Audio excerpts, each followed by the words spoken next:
So, I am reminding everyone, for your colleagues in the back, pour vos collègues dans le fond de la salle, pour les télés, nous vous demandons de ne pas vous lever, ni pendant la séance de M. Ghosn, ni pendant la séance de questions-réponses. Je vous remercie. North Face. C'est pas des télévisions. On peut commencer avant l'heure. On peut commencer avant l'heure. On peut commencer avant l'heure. On a 5 minutes, on peut commencer avant l'heure. Non, parce qu'il y a le direct. C'est pour ça que je comprends pas. Je vous annonce.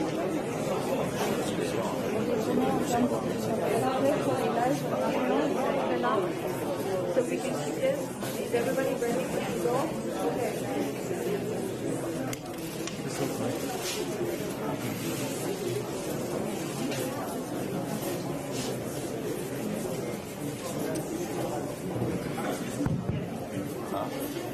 North Face, please. عن زهير. نحن لايف. Dire qu'on attend 5 minutes pour le direct. Oui.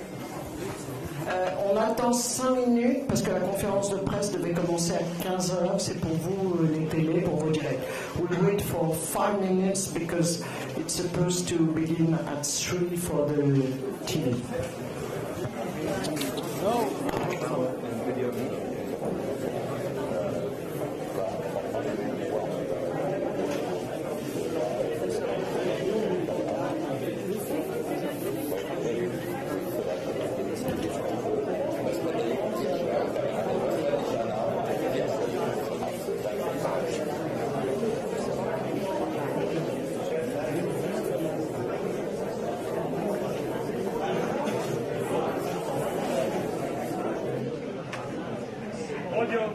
Audio.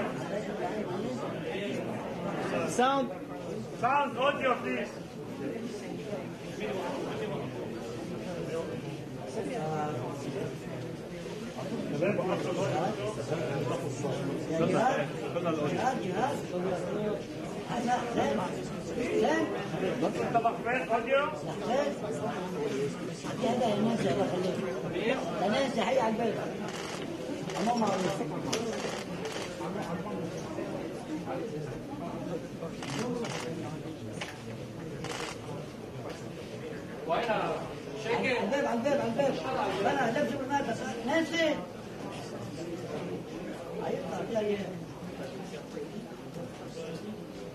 Hassan, please.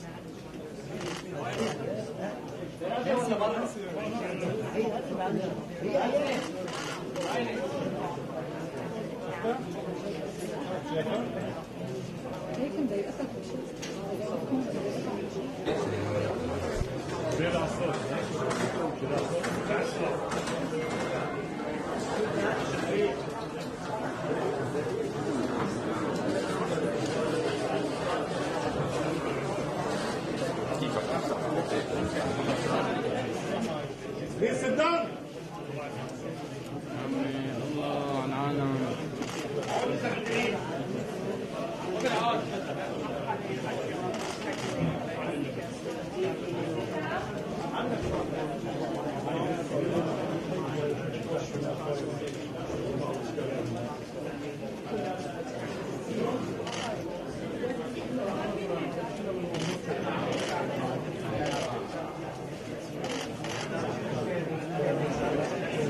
Sorry.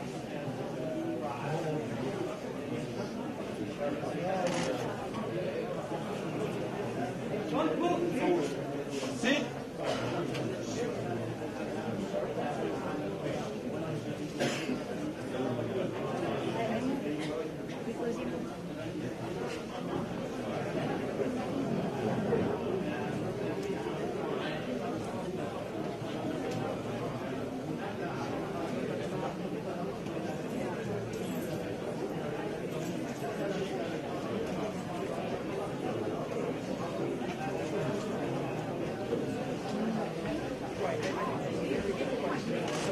هذا التي في حتركبه هنا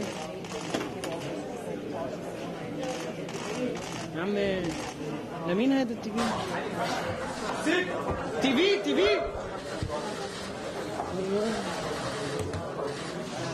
أهلا وات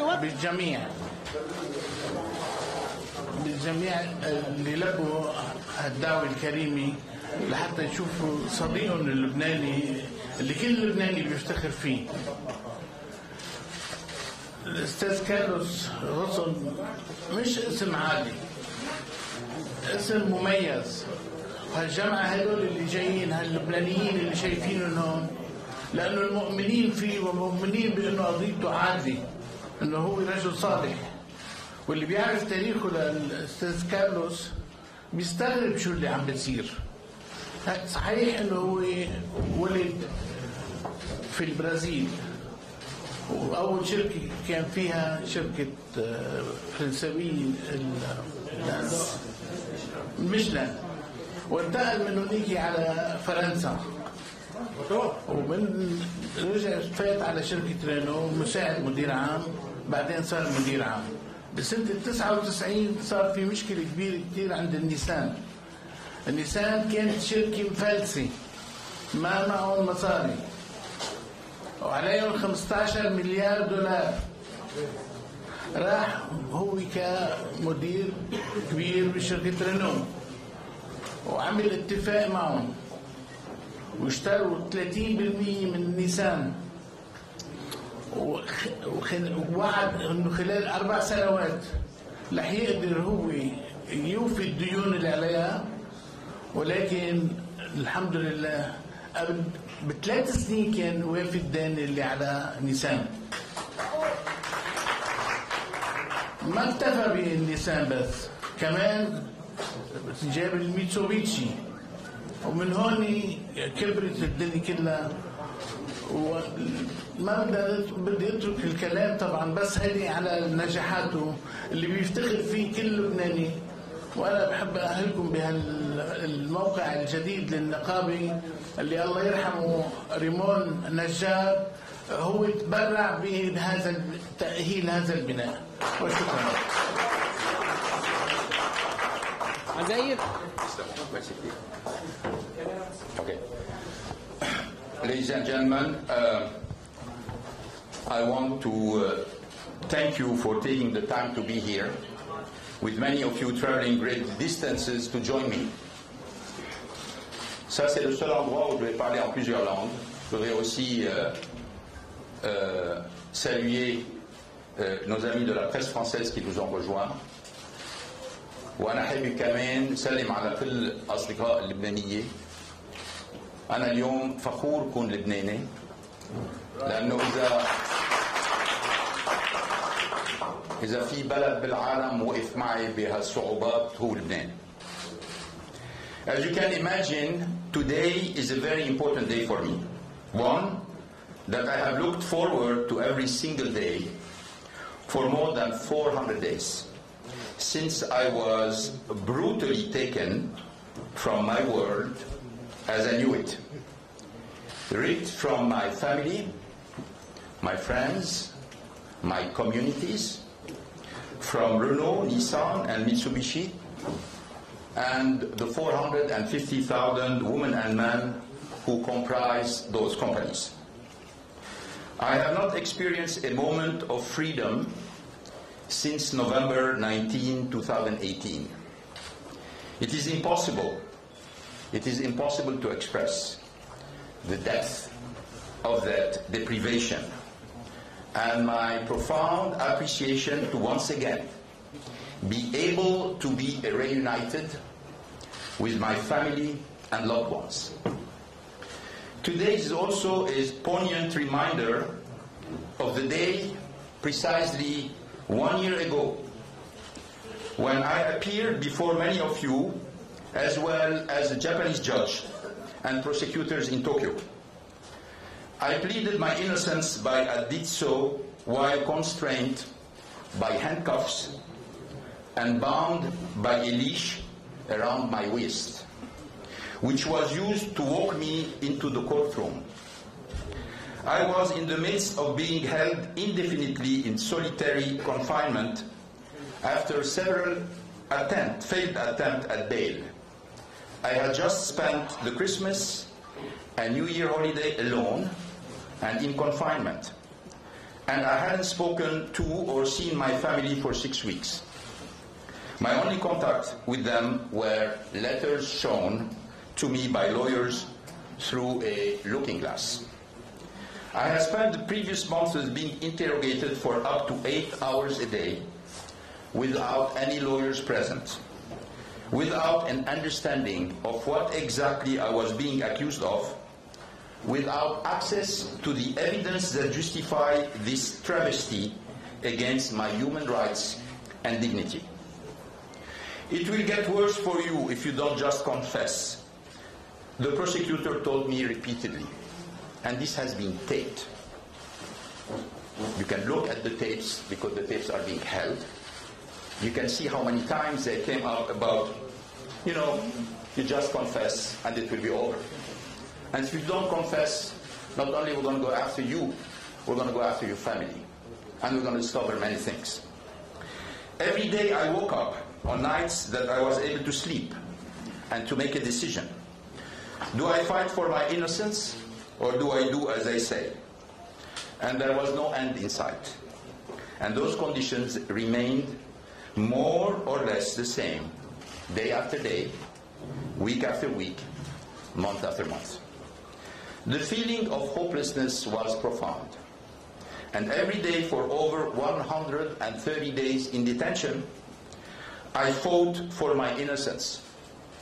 When I was finally granted bail for the first time, and saw the opportunity to share with you all what I intend to share today, I was ruthlessly thrown back in solitary confinement within 24 hours, a confinement that flies in the face of global and United Nations standards of justice. This is why today is such an important occasion for me. I'm not here to talk about how I managed to leave Japan, although I can understand that you are interested in that. I'm here to talk about why I left. For the first time since this nightmare began, I can defend myself, speak freely, and answer your questions. It was very easy to beat on me while I was in prison. It was very, very easy to describe me the way I was described. Unfortunately, not only in Japan. But now I'm going to be able to speak with facts and data and evidence, and hopefully you will discover the truth, not as it has been travestied by the people who are accusing me, or the people who join this accusation, or the accomplices, not only in Japan but outside Japan. But the reality is very different, and hopefully today you're going to discover it with me. I'm not here to victimize myself. I'm here to shed light on a system that violates the most basic principles of humanity.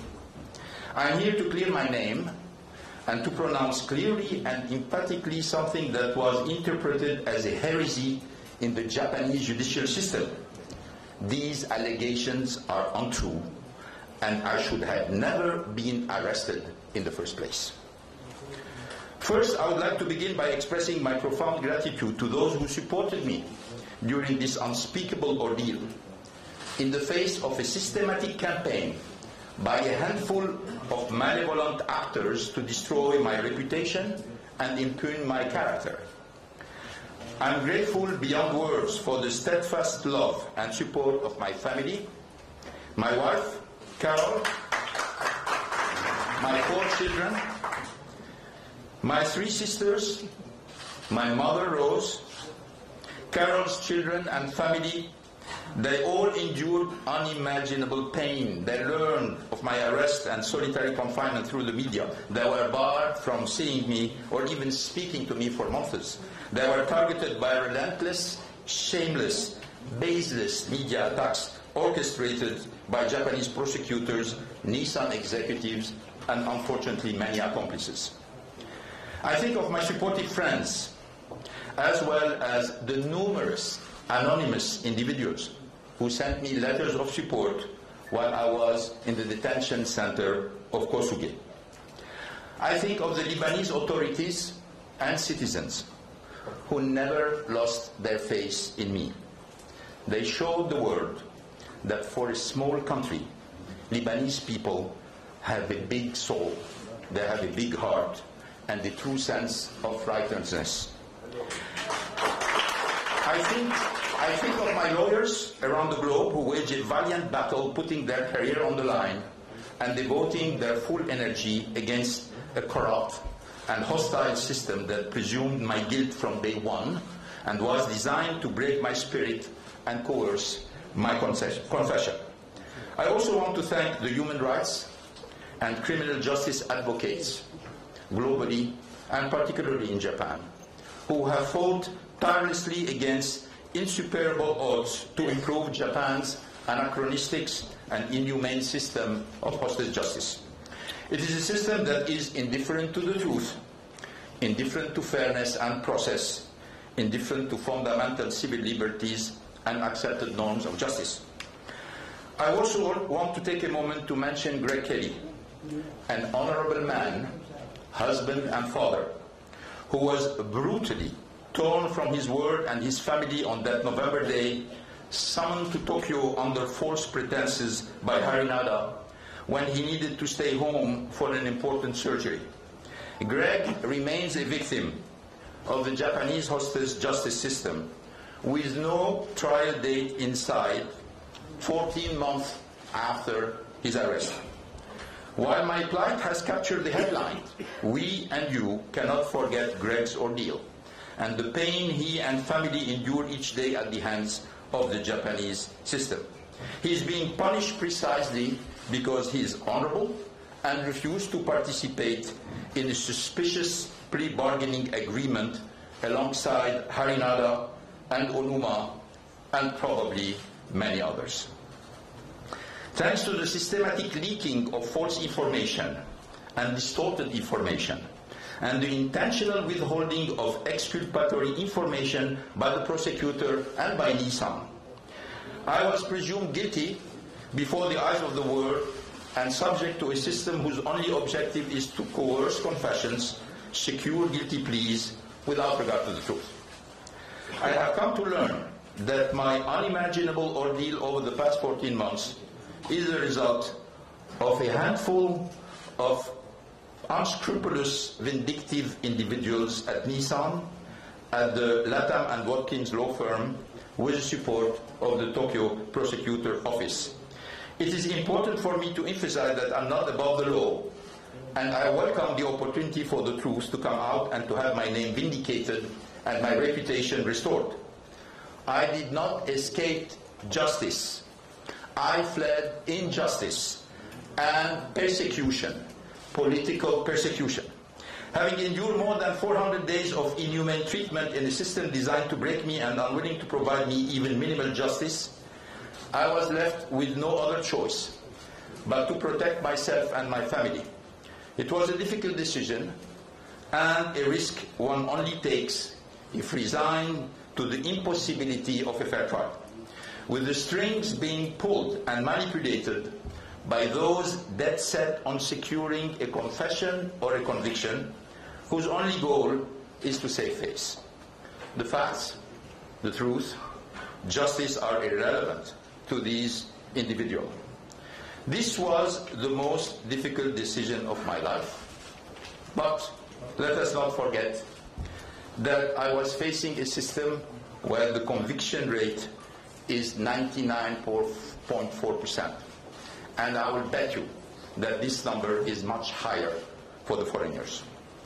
The legitimacy of a justice system should not rest on its conviction rate, but instead on the confidence that it searches for and honors truth and dispenses fair and just outcomes.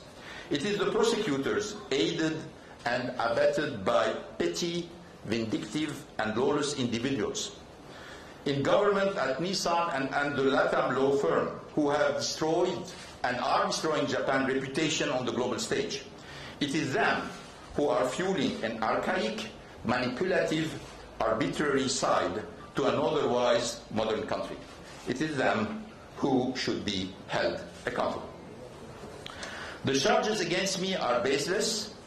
Why do you think the prosecutors have leaked false information to the press against the Japanese law?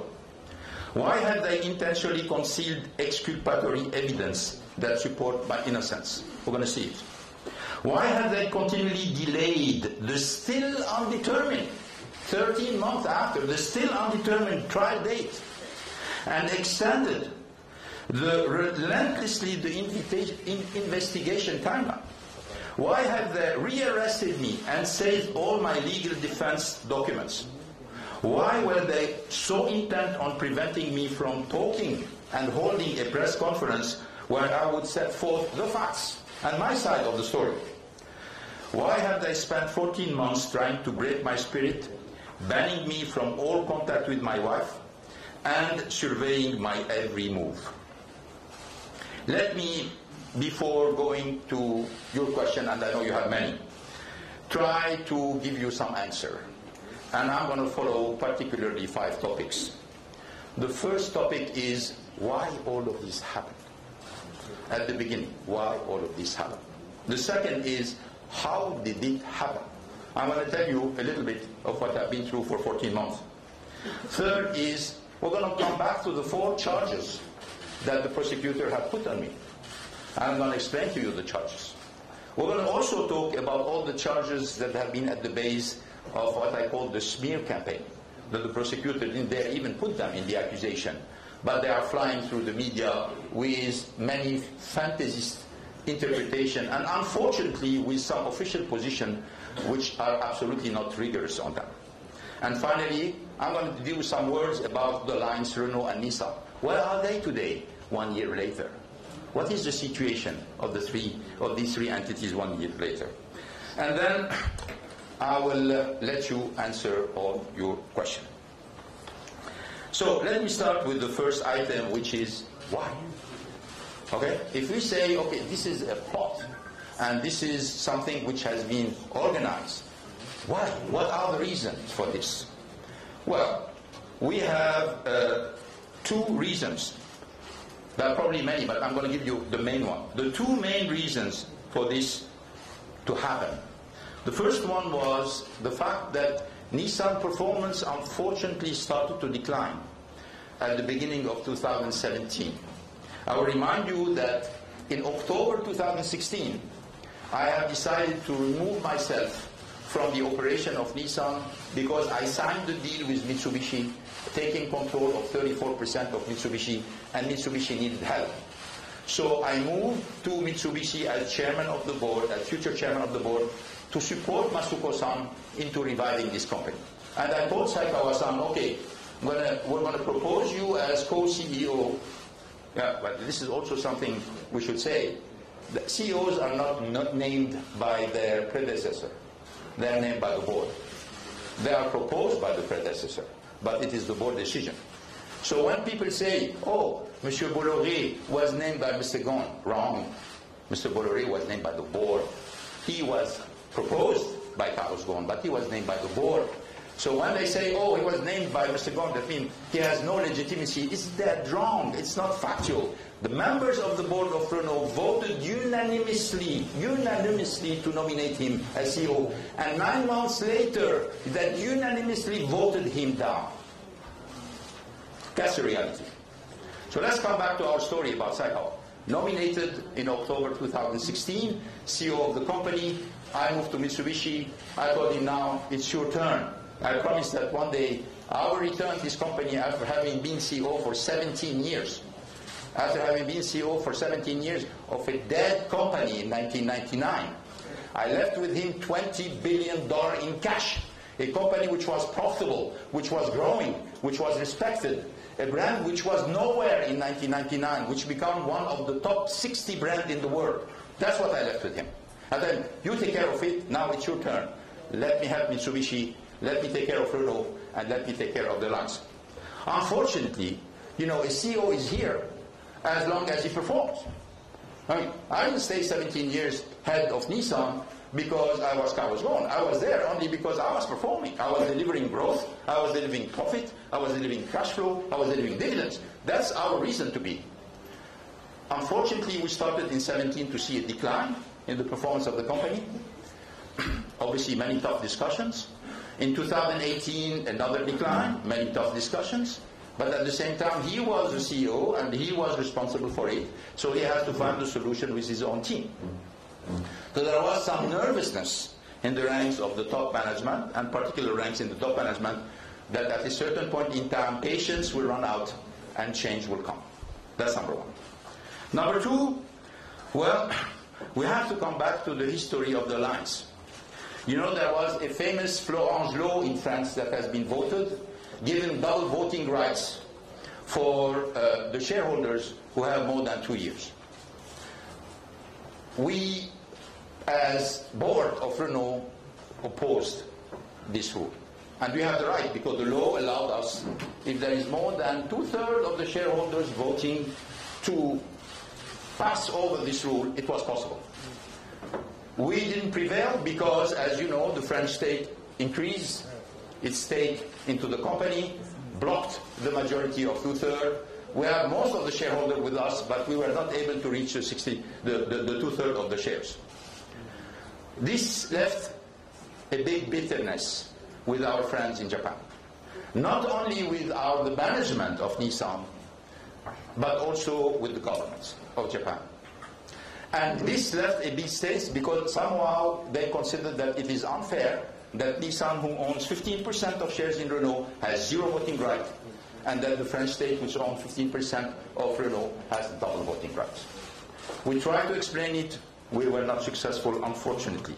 And this is where the problem started. Because there started to be some kind of defiance from our Japanese colleagues, not only about the lines, but also about me, particularly when I've been asked before renewing my mandate, which, by the way, I didn't ask for. I was ready to retire before June 2018. I was asked that I was probably the best person to continue for the next step of the lines. And unfortunately, I accepted this offer. And probably one of the reasons for which I'm in this situation today is because I accepted this offer to continue to integrate the two companies, converge the two companies, always respecting the autonomy of each company, because this is a management belief that you're not going to make a strong company with people who are thinking they are second-rate citizens in a big organization. I want the Japanese to be proud of Alliance. I want Renault to be proud of the Alliance. I didn't want a first-rate citizen and a second-rate citizen. I want each company to be totally, and there was a system, I proposed a system to maintain that, even though I made the Alliance irreversible. Unfortunately, there was no trust. And some of our Japanese friends thought the only way to get rid of the influence of Renault on Nissan is to get rid of me.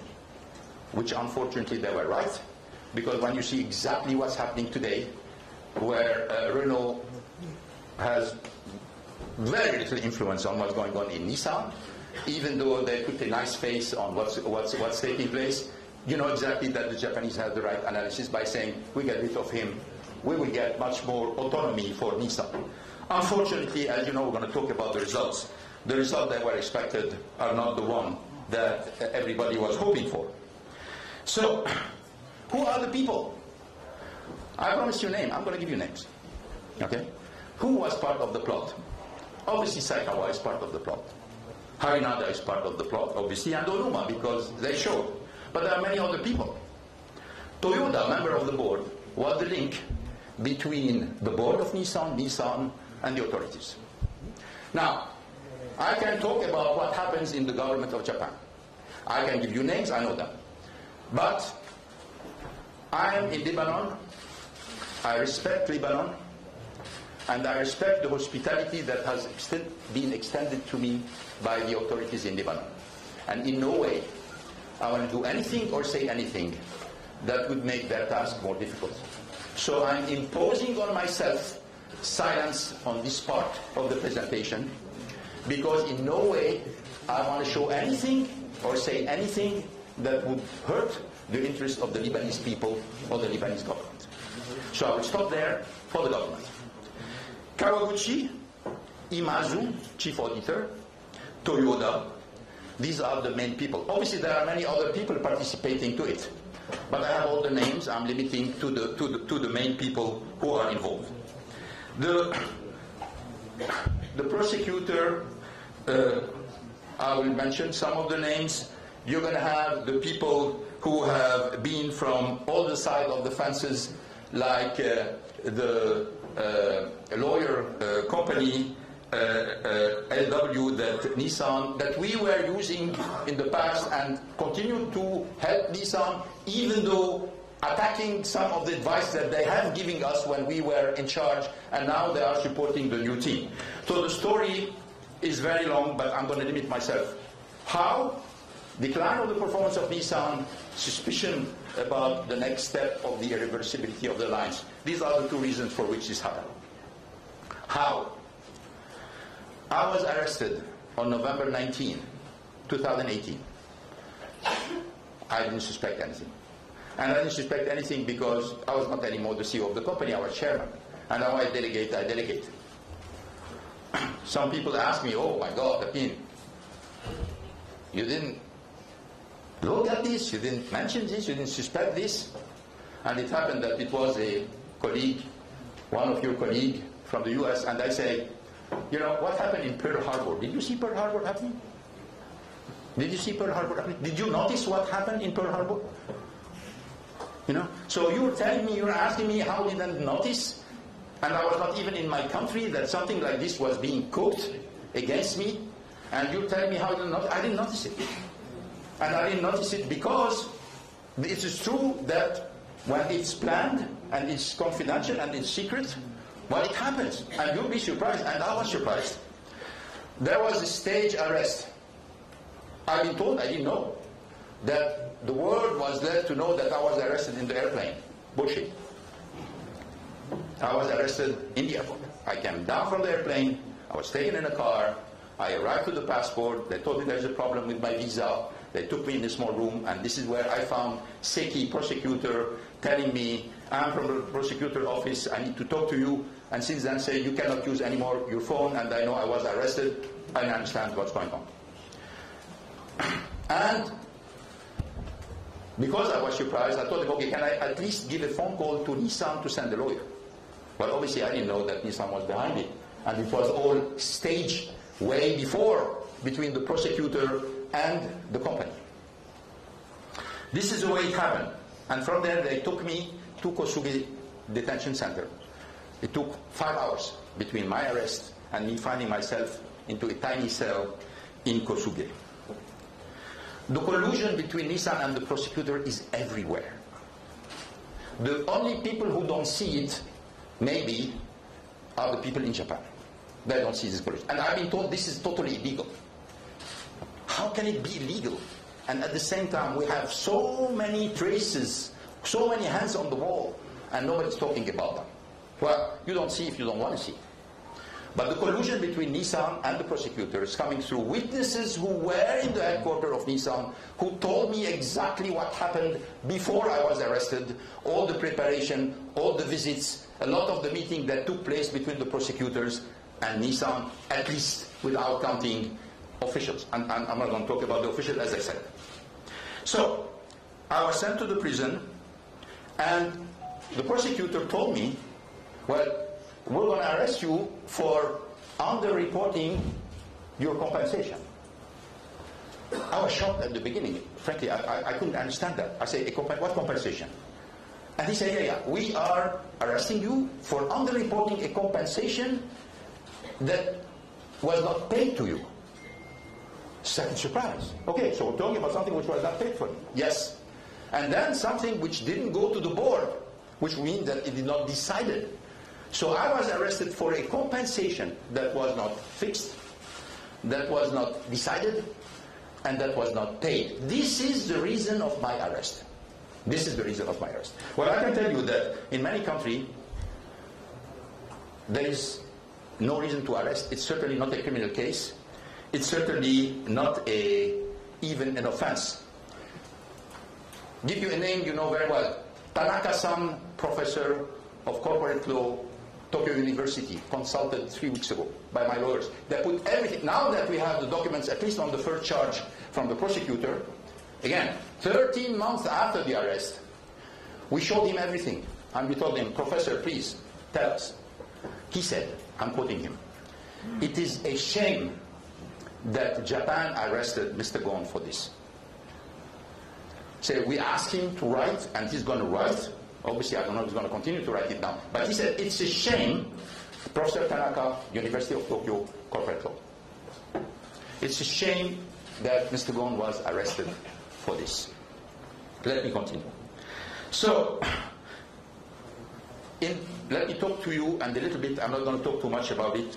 130 days in prison, solitary confinement, tiny cell without window, light day and night, 30 minutes per day, excluding weekend, because obviously there is not enough guard in the weekend, we can't go for 30 minutes outside. When there is a holiday, there is nobody, so you stay in your cell, you just get your food. For example, 6 days without any human contact during the New Year break. Shower twice a week. Try to ask to have more, they said no. Prescribed medication is forbidden. You can get only the medicine from the prison. Interrogated days and night. Can happen in the morning, in the afternoon, at night. Up to 8 hours, obviously without the presence of a lawyer. All of this is state. Impossible to take to anyone, no one speaks English or French or anything. When we need something important, we have to bring somebody, and this guy is available once a week. Presumption of guilt prevail. Prosecutor from the beginning, they let me to know you're guilty. Don't play games, confess.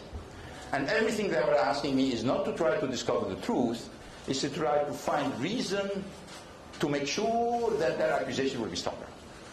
So I felt from the beginning that there was no interest into finding the truth. There was interest into trying to build a very strong case against me. And sent back to prison the day before the press conference to stop me from speaking out. Which is interesting is that after I was bailed out the second time, a new prosecutor in Japan has been nominated, and he was interviewed by the Japanese media. And Japanese media said, Mr. Prosecutor, why do you forbid Mr. Ghosn to talk to the press? He said, oh, no, we don't. We don't. He can't talk to the press. But we also can bring new charges. Which was a very simple message that, okay, yes, sure, he can talk to the press, but watch, and we can bring new charges. And they're very good at bringing charges, because as you know, yesterday, what a coincidence, yesterday, obviously they can't put me back in prison, but they put a warrant arrest for my wife, yesterday. On what? On declaration she made 9 months ago in front of the judge and with the prosecutor. And what is the reason? They said, oh, we suspect she said something which was wrong. 9 months later? You discovered this 9 months later? 1 day before this press conference? What a coincidence. What a coincidence. This is exactly the way it works. You talk, you go back to Kosuge. 9 months separated from my wife, without any motive. Carol has a lot of courage. After I've been arrested, she left the country. Prosecutor asked her, why are you leaving the country? Well, obviously, they took her passport, they were very threatening, they left her without a telephone, they got her computer, she was left alone in Tokyo without anything. She left because she was afraid. But then when they started to say, oh, she has something to hide, she came back. 4 days later, she flew back. They interrogated her in front of the court with the judge and the prosecutor. And then she left. And now they're issuing a warrant for false testimony 9 months later. Let me give you another example. The judge in charge of the bail condition, Hajime Shimada, we asked him 7 times to remove the ban over a period of 9 months. 7 times. And every time he took the time to think, nothing changed, huh? And then he came back by saying no. And why no? Because tampering of evidence. Tampering of evidence for Carol. But I was able to receive my sisters. I was able to receive my kids. I was able to receive my cousins, my friends. So if I was intending to tamper evidence, I could tamper evidence with anybody. Why Carol? Because they knew that by not allowing me to have a normal life, they were breaking me. And which is interesting is when we tell Shimada-san, you know, maybe they can meet from time to time under your control. And the question was very interesting. It was saying, why do they want to meet? And we say, okay, how about a Zoom, a conference? He said, what do they want to talk about? I felt like I was not a human anymore. I was something between a human, an animal, or an object. I mean, there is no feeling that a man and a woman who are married want to talk together, and I have to explain why I have to talk to my wife? They didn't care. And the answer, as you know, was no. And I had to write for 2 hours in 9 months, with a lawyer present in the room, and the poor guy was embarrassed. He just tell me, please excuse me, I have to be here, and I have to report about what did you say to your wife. That's what we're talking about. The second one that I would like to mention also, I had many pre-trial sessions. In the pre-trial session, you have the prosecutor, you have the defense, and you have the judge. 3 judges. Well, I was naive. I thought that the judge was the boss. Well, I was wrong. The boss was the prosecutor. The judge, Kenji Shimotsu, very nice guy, very polite. But the prosecutor did whatever they want. When they were late, they say, we're sorry, we're late, we're busy. When they ask, why don't you bring this document this day? They say, we're going to think about it. Then the date comes, they say, we're late, we're not giving it. And why all of this? Try as much as possible to delay the trial. And when I left Japan, I still did not have a date for the first charge. Didn't have a date for the first charge. Then they came with the idea about saying, oh, we cannot put all the trials at the same time. You have to finish the first charge before we start the second one. So when I asked my lawyers about how much time all of this is going to take, they said, we're afraid you're going to be maybe 5 years in Japan before I get a judgment. 5 years in Japan. This is, I understand, we have Maître Zimre, who is here, who is a specialist in human rights. Speedy trial is one of the basic and most fundamental rights of any human being, part of the Treaty of Human Rights. Well, I was far from a speedy trial. On the contrary, I had the impression that it can take as much time as possible, and, you know, with the judge being a kind of nice organizer of the whole thing, and the prosecutor calling the shots. 99.4% conviction rate, all the signs that there was no way I was going to be treated fairly, no sign that I will have a normal life for the next 4 or 5 years. So I can tell you, that means it's not very difficult to come to conclusion, you're going to die in Japan, or you're going to have to get out. This was not about justice. This was, as I felt, I was a hostage of a country that I have served for 17 years. I dedicated my professional life. I was proud of it. I revived a company that nobody else before me was able to do. For 10 years, they were in the dirt. I brought them. For 17 years, I was considered as a role model in Japan. More than 20 books of management were written about me. And like this, in a minute, all of a sudden, a few prosecutors and a bunch of executives in Nissan say, you know what?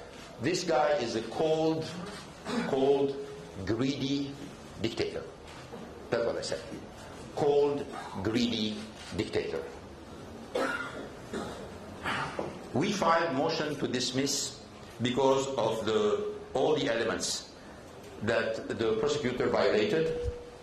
Obviously, this motion is still being analyzed. And then there is an endless search for new charges by the prosecutor. So in a certain way, you know, I think we have the list. Yeah, we have here the list of all the prosecutor misconducts that have been presented with evidence and with facts and with data and with name and with testimony that were presented to the court just to ask for the case to be dismissed. But my lawyers in Japan told me, you know, don't think that it will be dismissed. There is 0 case in Japan where whatever is the reason of dismissal, a case was dismissed. Some people were acquitted as part of the 0.6% left, but there is 0 case of dismissal. Let me go now to the accusation. The first accusation is the underreporting. This is the main accusation for which I was arrested. Again, amount of money not fixed, not decided, not paid. What's interesting also, I'm going to give you some interesting facts, is that Nissan pleaded guilty in Japan by saying, oh, we're sorry, we're going to provision 9 billion yen recently, and we're going to plead guilty in Japan. And they asked to pay a fine. Good citizen. The problem is that in Tennessee, where there is a lawsuit against them, they took the opposite position. Their lawyer said, well, we're not guilty, there is no reason, and this document is available for you. In Japan, we're guilty, that's what Nissan said. In Tennessee, they said, we're not guilty. So, this document is available, we're sublined. The key sentences saying that, I just wanted to mention this for you, and we'll come back during the question and answer.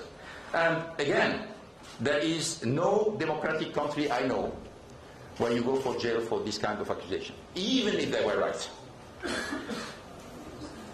Shinsei Bank. Shinsei Bank, there is a resolution from the board. This is a board resolution. Interesting, in the board resolution, everybody voted unanimously for a resolution saying if a foreign director or a foreign officer want to have a contract of exchange rate to cover his income, he can do it at no cost for the company. Who was present? Well, some people you know. Carlos Ghosn was member of the board. You have Saikawa, member of the board. They all signed on this. No cost for the company. Very good. I benefited from it. No cost for the company. No cost for the company. No loss for the company. Again, we return by saying, where is the problem? Where is the problem? We continue. Jufani. This is another one. Well, they say, Mr. Ghosn, Jufani didn't do nothing. He received $14.7 million from Nissan on 4 years, but he didn't do nothing. This is the accusation. He didn't do nothing. Well, we have a contract. We found finally, we get the contract about what Jufali was doing. What are documents that was signed between Jufali and many executives inside Nissan. But particularly, I want to attract your attention to the fact that, there have been a lot of articles saying, CEO reserve. Oh my God, this is the kind of secret money that Carlos Ghosn, opened a safe, has a lot of cash, distributed to his friend, he can do whatever he wants. CEO reserve is a line in the budget. That's what it is. You can access CEO reserve, but it is a line in the budget. It has no payment, it's no cash, it's nothing at all. This is one indication of the CEO reserve. How does it go? You have a vice president asking for the money. In this case, it's Gilles Laurent, who was the head of the region. Then he has to explain why he wants the money and what is the contract which is based. And then you have many people reviewing it and agreeing on it or not. Well, obviously you have legal, then you have the controller, then you have the boss of this guy, who usually is the head of the operation, then there is me. Why? Because if it's called CEO reserve, I have to accept that. Every single payment from CEO reserve follow the same procedure. There is not $1 paid from CEO reserve with my signature alone. You have all these people signing on, and after this, after you agree on the budget line, then it has to go for the payment. And when you go for the payment, you have many other people having to sign. Local controller, local vice president, obviously the people receiving the money, etc., etc. So all this farce, talking about CEO reserve as a kind of being special things where Carlos Ghosn was taking money, giving it to his friend, it doesn't stand 1 minute. We have all the evidence showing that. We have all the documents, fortunately now, because when I was arrested, they took everything from me. No computer, no file, no in Renault or in Nissan, nothing. Everything was taken. So I have to reconstitute everything to defend myself. And obviously, I'm using here some of the documents that the prosecutor have at the end to deliver to us in order to allow us to defend ourselves. We also, I would like to show you Can we move to to the declaration of different people? Yeah. Then we have a lot of statements. Prosecutors in Japan have been visiting many people making statements. Never heard about them. We heard about them because they were obliged to give it to them. One of the important statements is Gilles Normand. Why Gilles Normand? He was the vice president in charge of the Middle East for Nissan. Another one is Joe Peter. Joe Peter was the chief financial officer of Nissan. Another one is Alain Dassas, also another chief financial officer. They covered all these areas. And when we look at what they are saying in all these documents, and these documents are available, you can consult them, and we make them available for those who want to look at them. So when we are looking at that, what do they say? They say the Middle East was an important region for Carlos Ghosn because Toyota is one of the main profit center of Toyota, and it's not one of the main profit center of Nissan. And as you know, the Middle East is practically an Asian country. The cars selling are Japanese cars and Korean cars. And then obviously you have some Mercedes and BMW, but the European have practically no position in the Middle East, or very weak position. I'm talking particularly about the Gulf. So I want to push the people to say, okay, let's go on the offensive. We have an opportunity not only in volume but also in profit. And we need to change the way we do business. We need to innovate in the way we do business. Pushing people to partner with the local dealer, that's what Toyota does. They don't have their own bureaucrats going into the region trying to do what they do. They say, no, we have a good dealer. Let's work with him. Let's give him support. Let's give him incentive. Let him do the job for us. And frankly, it delivered for us. Because every time we did this, we had higher sales and higher profits. All of this is argumented. And the presentation made by the prosecutor is, Mr. Ghosn has special ties with the Saudi guy and with Ahmed Bahwan and Suhail Bahwan in Oman. So they had this kind of very cozy relationship. Well, in fact, everything we did with Oman, we did it with Dubai, we did it with Lebanon, we did it with Qatar. They're not talking about the other one. They're just focusing on, these incentives are very big. And what's interesting is when you compare the incentive paid to these people, it's totally normal. And even below the level of incentive that competitors are saying. But this is something you never heard about. Potential of the Middle East is very important, and that's what we were going after. Ahmed Bahwan, let's go to the next one, has been viewed by the prosecutor. Never heard about it, huh? He was reviewed by the prosecutor in Japan. He was interrogated for 1 day. Never heard about it. Why? Because obviously, he didn't say what they were expecting him to say. He denied all of the accusation. And he denied all the accusation, knowing that obviously nobody's going to believe him. They're going to say, yeah, but if you are accomplice, well, in a certain way, you may say something different than the truth.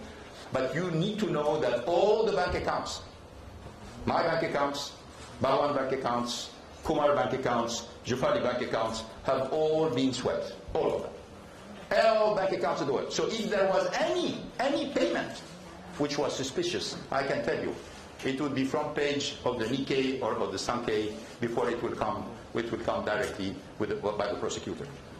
So then people say, okay, so what is the story with Kumar? Well, I say, well, if a breach of trust is there is money from Nissan going from Nissan and ended up with you, but there is no money from Nissan because the money Nissan stops at Suhail Bahwan Automotive, period. And Kumar has nothing to do with it. And we have all the evidence of that there was absolutely no transfer indicating that there was any money from Nissan benefiting Kumar. So, end of the road. There is no breach of trust. Because breach of trust is, there is money of the company which is benefiting the executive of the company. I'm sure we'll come back on this. So, let's continue on character assassination. This is, I must say that they've been very successful. As you know, Nissan hired a lot of people. I read in Bloomberg recently that they spent more than $200 million for the investigation and for everything around this. $200 million. To get how much money? How much money is that say? They're talking about $14.7 million with Jufari that was paid to Jufari and $5 million for Bahwan.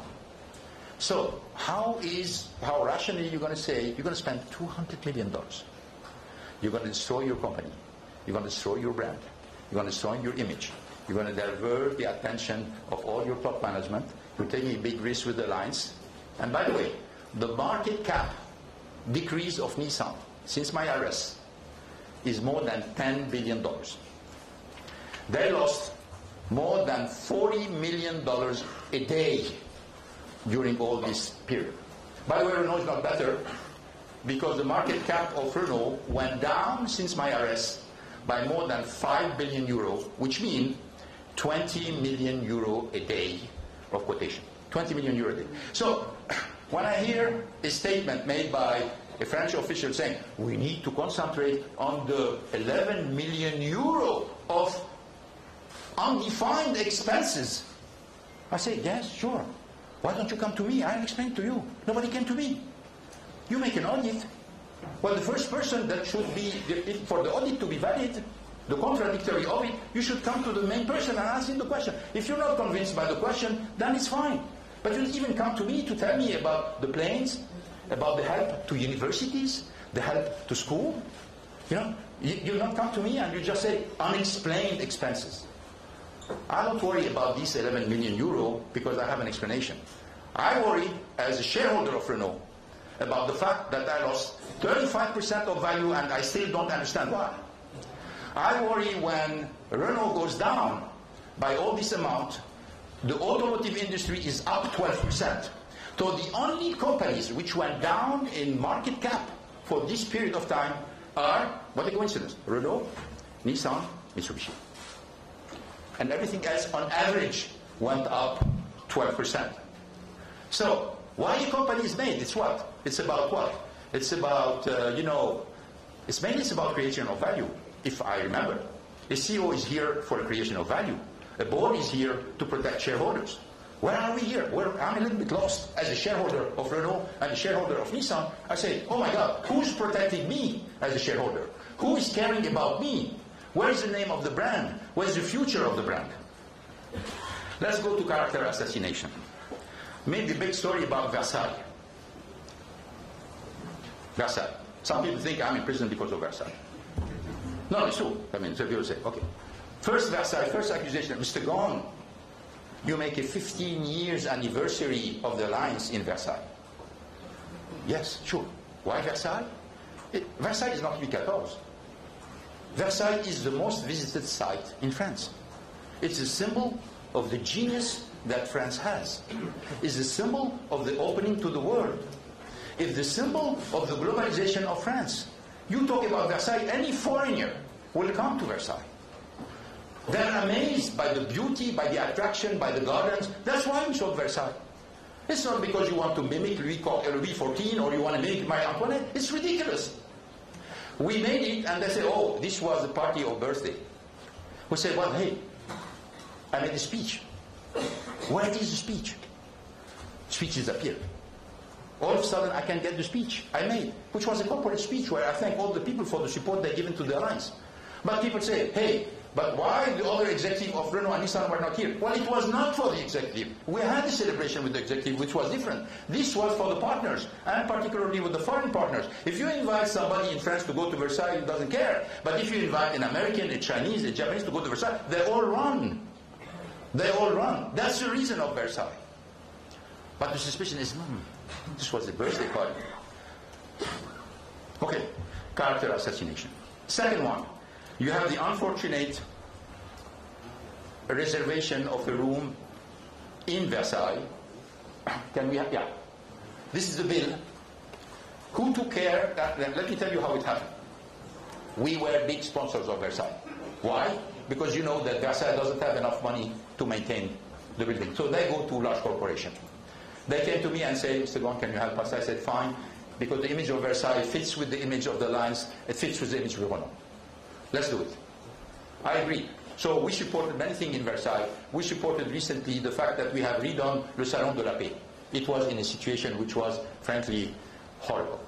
We paid more than 1 million euro. Well, hopefully it didn't come as a breach of trust that I'm using the money of the company for something in which Renault may not be interested. It didn't come.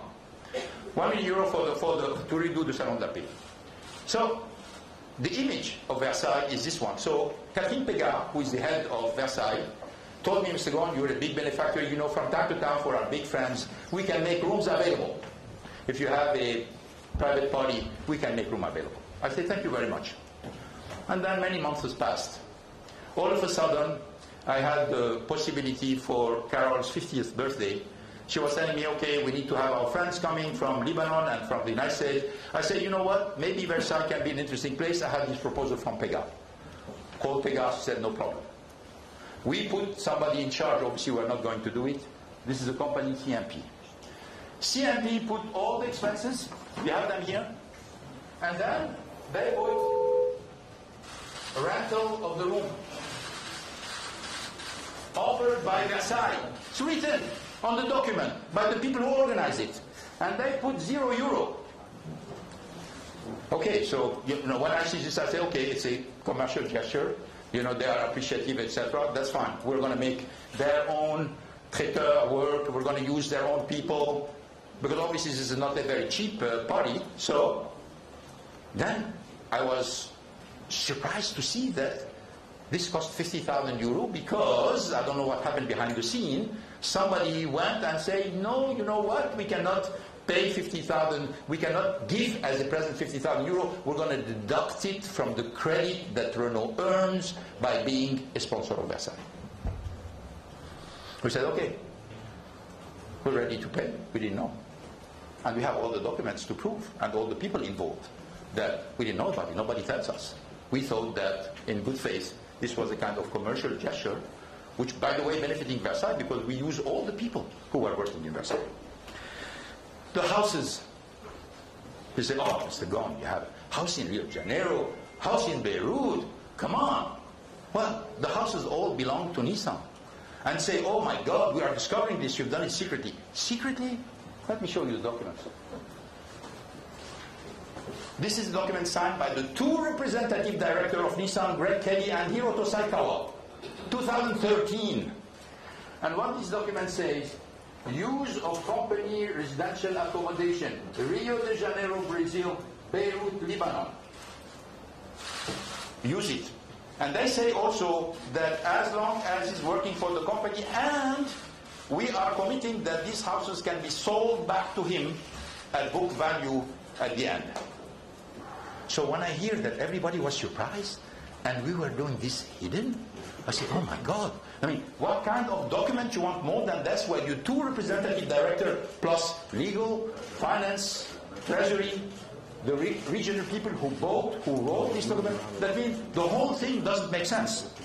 Part of, by the way, this is not at all part of the charges, but this is part of the character assassination. The media jump on it. Let's continue. My sister Claudine, contract with my sister Claudine. They say, this also, they make a contract, she didn't do anything. Well, she didn't do anything. Well, one of the reasons for which she was there, because she was the head of the Chamber of Commerce in Rio de Janeiro, and she was key for really benefiting from a huge incentive package and selecting Rio de Janeiro for the building of a more than $1 billion plant in Resende, Rio de Janeiro, which exists today in Nissan. So, all the doctors who were aware, well, two representative directors are aware, the head of the operation of Brazilian was aware, all the people who wired the money, transferred the money, were aware of it. Obviously now, people say, yeah, we're not sure. I mean, when Saikawa was asked about, hey, by the way, you signed this document? He said, yeah, I signed it, I read it in the press. Probably he said something like, he said, but I didn't pay attention. Or I didn't understand why I was signing this. But this kind of argument with him goes well with the prosecutor. They don't go well with me, but they go well with him. So let me go to the last point, RNBV. RNBV audit made by Mazar. You know that they went with an interim audit report to the board of Renault. Interim audit report. And after they've seen the interim audit report, Renault communicated, and some official of the government communicated, the results of an audit which is not finished, before even I have the opportunity to interface with them. They had many questions for me. But they didn't even have the opportunity to ask me this. So this so-called audit, which is absolutely not contradictory, which is going to be the object, if I understand very well, of a legal battle, well, it didn't follow any one of the rules of the audit. And the first element of an audit is the contradictory. The fact that you are exposed to the results and you have to explain what's going on. This did not happen.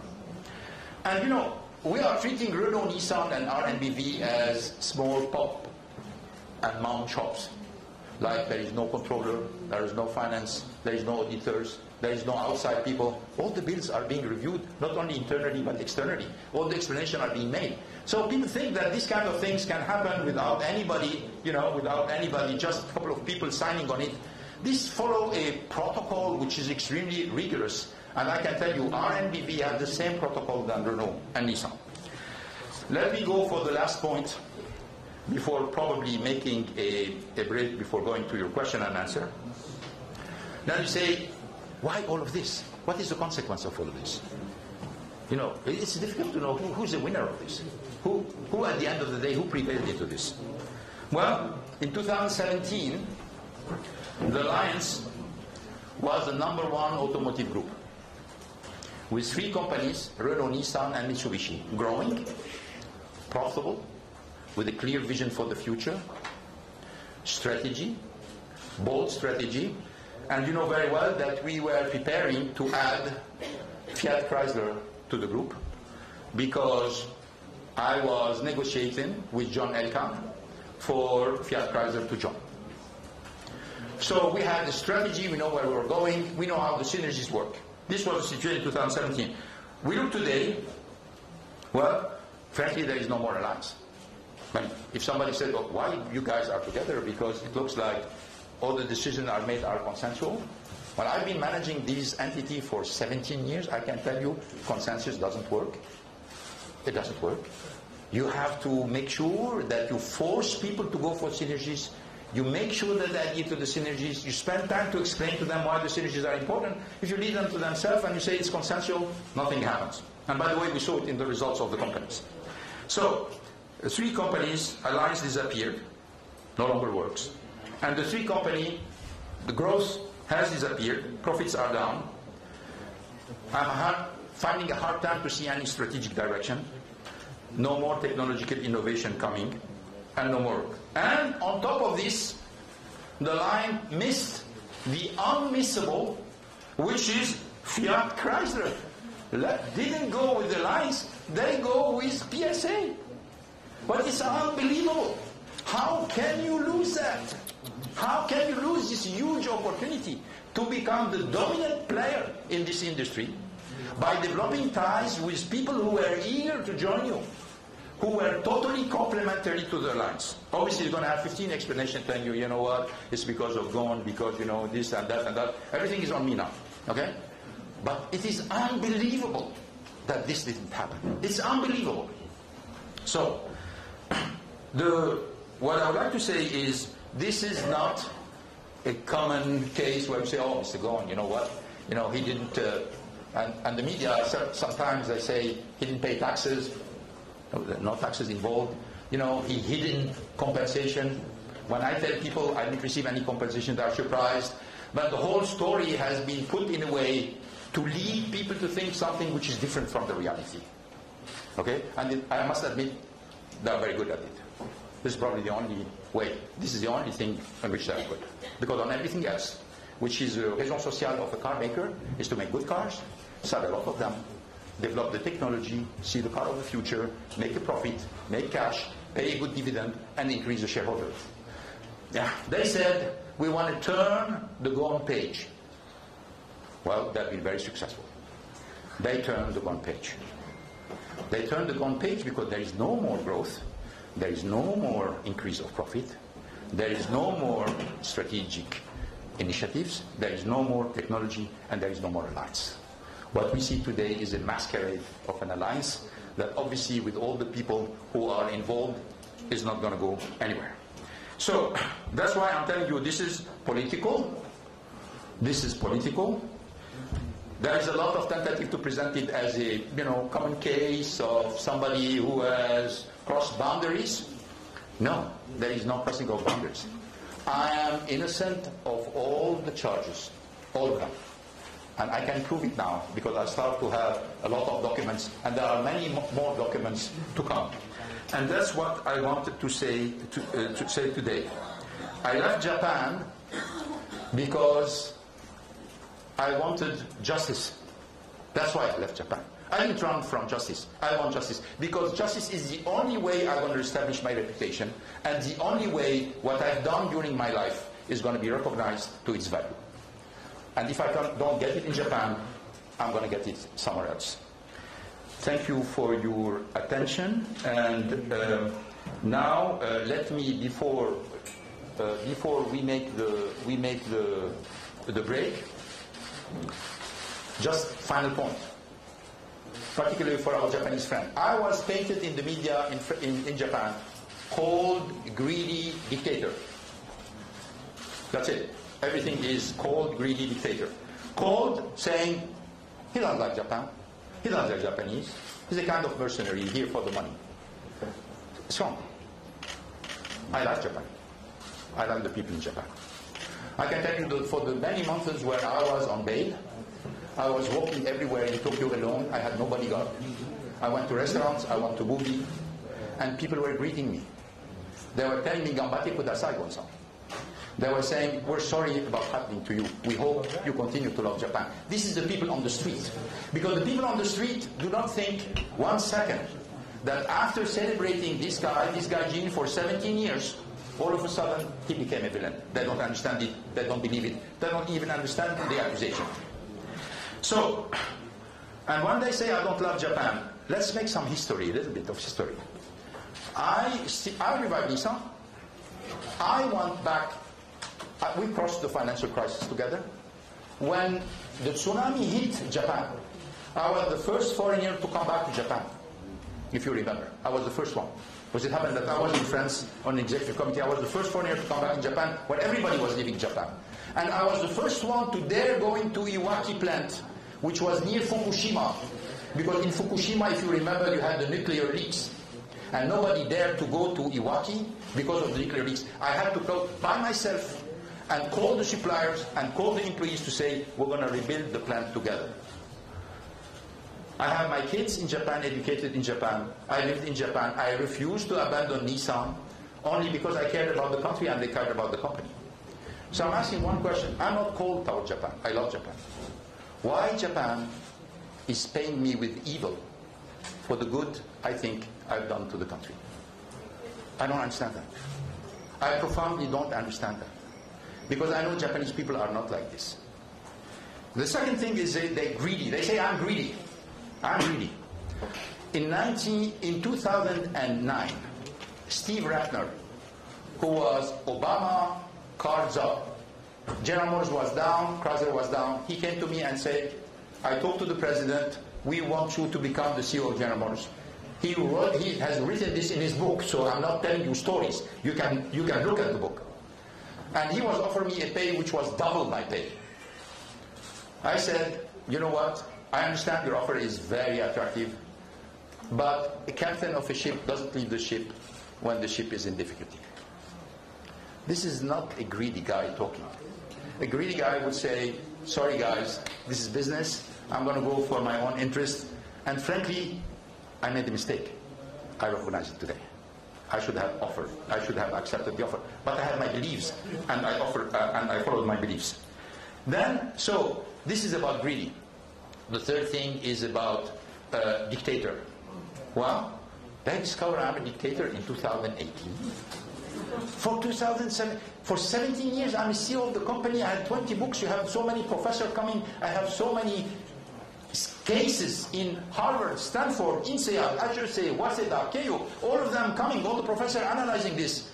Nobody discovered I was a dictator. All these people who have made the analysis, have made all the cases, nobody had a doubt that I was a dictator. This whole thing, which was very elegantly fabricated, imposed on the Japanese public. But you know what? The public did not react in function of what they said. Because I told you, I didn't have a bodyguard.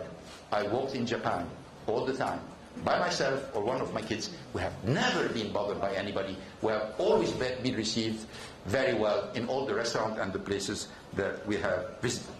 But I tarnished my reputation in many other countries where the fact that you have power or you're supposed to have money, you're already guilty. Well, it was not the same treatment, as you know. We're going to stop here and make a small break. On enchaîne? Well, I can continue, but maybe. We're just going to do a break for those who want audio translations. We're going to provide some audio translation. So please ask for it because Mr. Ghosn will be answering questions asked in Arabic, questions in English, and questions in French, Thank you very much. And question in Portuguese, We're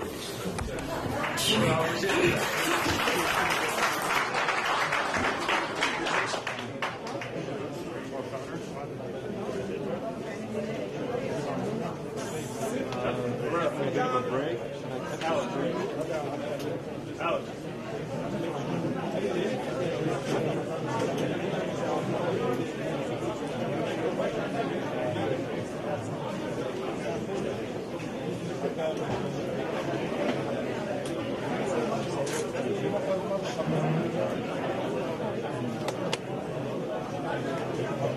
Test.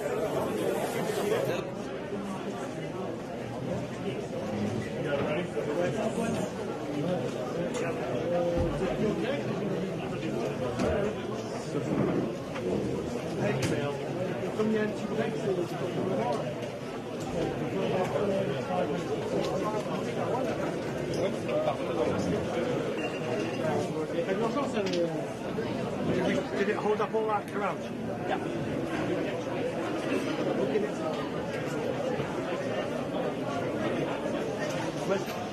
I've got a microphone. Hi, yes, just quick question. Are you seeing my live? Are you seeing me?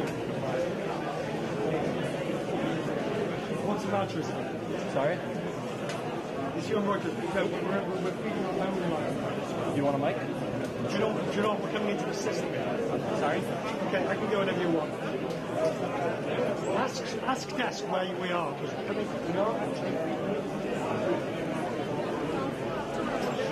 Okay, fine. Don't worry. Let's get myself ready.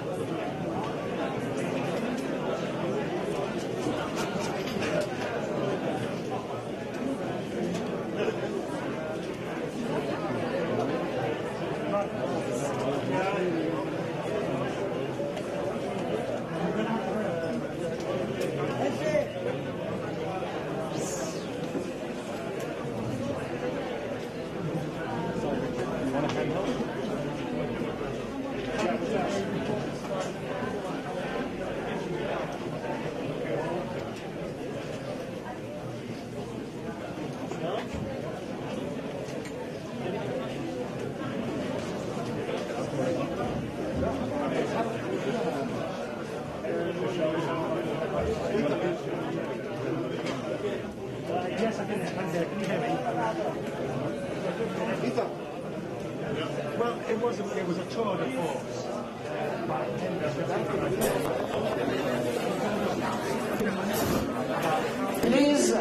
Please, if you want to go on with the press conference, sit down. Please sit down, the photograph out of the room. If you want to go on with the press conference, please go and sit down. Allez, now stop it. Allez, hop, on va s'asseoir. S'asseoir, ça va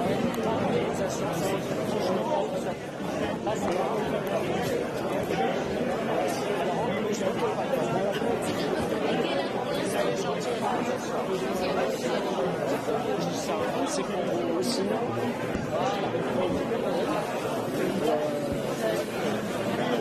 Okay, we shall begin. We shall start.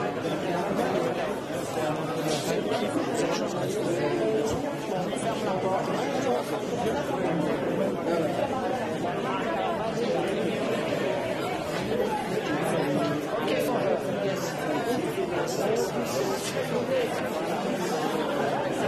Excuse me.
Right.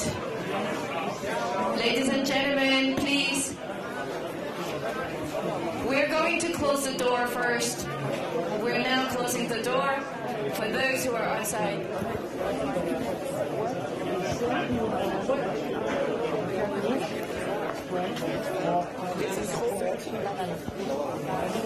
Vous avez qu'à...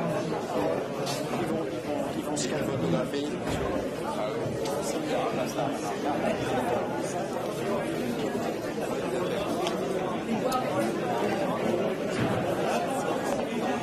Please,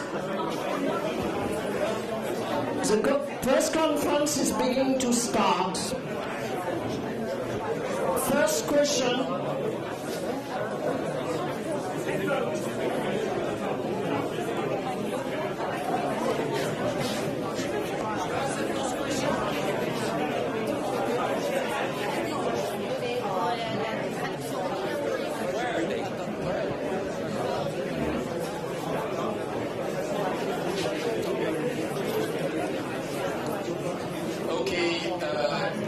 Please, we are losing time. We are losing time. If you can sit down so I can answer as many questions as possible. Thank you very much for your cooperation.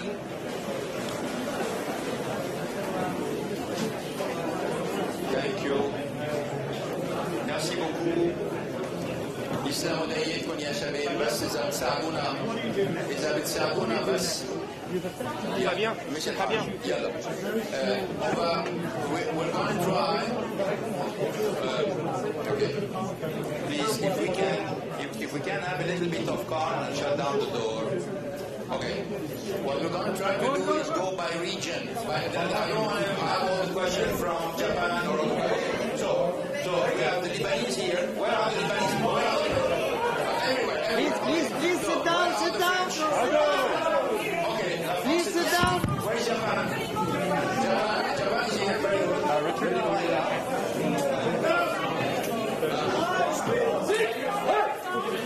Sit down. Sit down. Please, okay. Let's go ahead. I'm going to try as much as possible to answer as many questions as possible. So we're going to do it in a disciplined way. We're going to do it in a disciplined way. And please don't ask 5 questions. Just if possible, 1 or 2. I'm trying to answer, and then we're going to move around. Okay? Please back to the podium. Okay, let's start. We are in Lebanon. First question. Good morning, Mr. Hassan. John أخوي عن TV. You can choose the language you want. أولا بالنسبة You want me to the point? No, I try to be as much as possible. Yes, it's okay for you. I'll do it. It's okay. That's fine. Okay. رح نحترم بس الرغبة إنه ما نوقف بسبب الكاميرا. Yeah, please go ahead. السؤال الأول يتعلق بظروف الهروب. حددت أنه ما بدك تحكي بالتفاصيل ولكن هناك العديد من الروايات التي تحدث فيها الإعلام. هل رح تكشف تفاصيل هالهروب؟ وهل صحيح أنك وقعت عقد مع نتفليكس واتفقت مع أحد المنتجين لتصويره بطريقة فيلم؟ والسؤال الثاني عن المرحلة المقبلة بلبنان، هل هناك حديث عن إمكانية توليك منصب رسمي أو مساعدة لبنان اقتصاديا وسياسيا؟ هذه 5 أسئلة. Okay. Monsieur مسيو غصن ثاني سؤال مارلين خليفة، هل بتعتقد هل وضعت استراتيجية دفاعية لإلك، وهل بتعتقد انه دفاعك عن نفسك من لبنان بيقوي موقفك او بيضعفه؟ اوكي رح جاوب بالعربي. انت بتسالني سؤال بالعربي بجاوب بالعربي. اولا ما في كونترا مع نتفليكس، في كثير اساطير بالجرايد، في كثير اساطير يفوق في كثير اساطير بالجرايد بدنا نتبع منها. ما في كونتراكت مع نتفليكس. ثانيا انا مش رح احكي عن كيف ظهرت من اليابان، لانه مثل ما بتعرف رح اعرض كذا شخص الى مشاكل مهمه.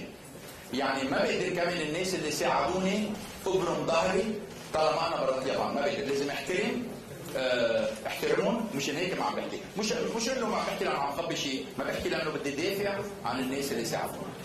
وما في كونتراكت مع نتفليكس. هلا اذا شي يوم من الايام رح تعرفوا الحقيقه، انتم رح تقولوها الحقيقه، مش ناطريني. يعني انتم عم تعملوا الانكيت وانتم عم تعرفوا شو عم بيصير، وانتم رح توصلوا على الحقيقه بلا ما انا احكي. هلا معقولة انا يوم من الايام بعد 20 سنه لكم مضبوط اما غلط، بس مش رح احكي عن كيف ضرب اليابان. اوكي؟ Monsieur Ghosn, c'est avec moi. Monsieur Ghosn. لحظة Monsieur Ghosn, micro معي. مدام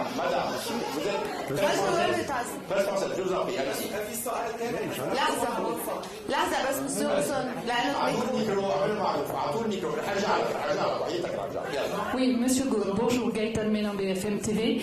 Je voulais savoir, tous ces documents que vous nous avez présentés, est-ce que vous êtes en mesure de nous les fournir pour ensuite pouvoir les examiner et montrer que ces documents sont la preuve de ce que vous annoncez, à savoir que ces montages financiers n'existent pas?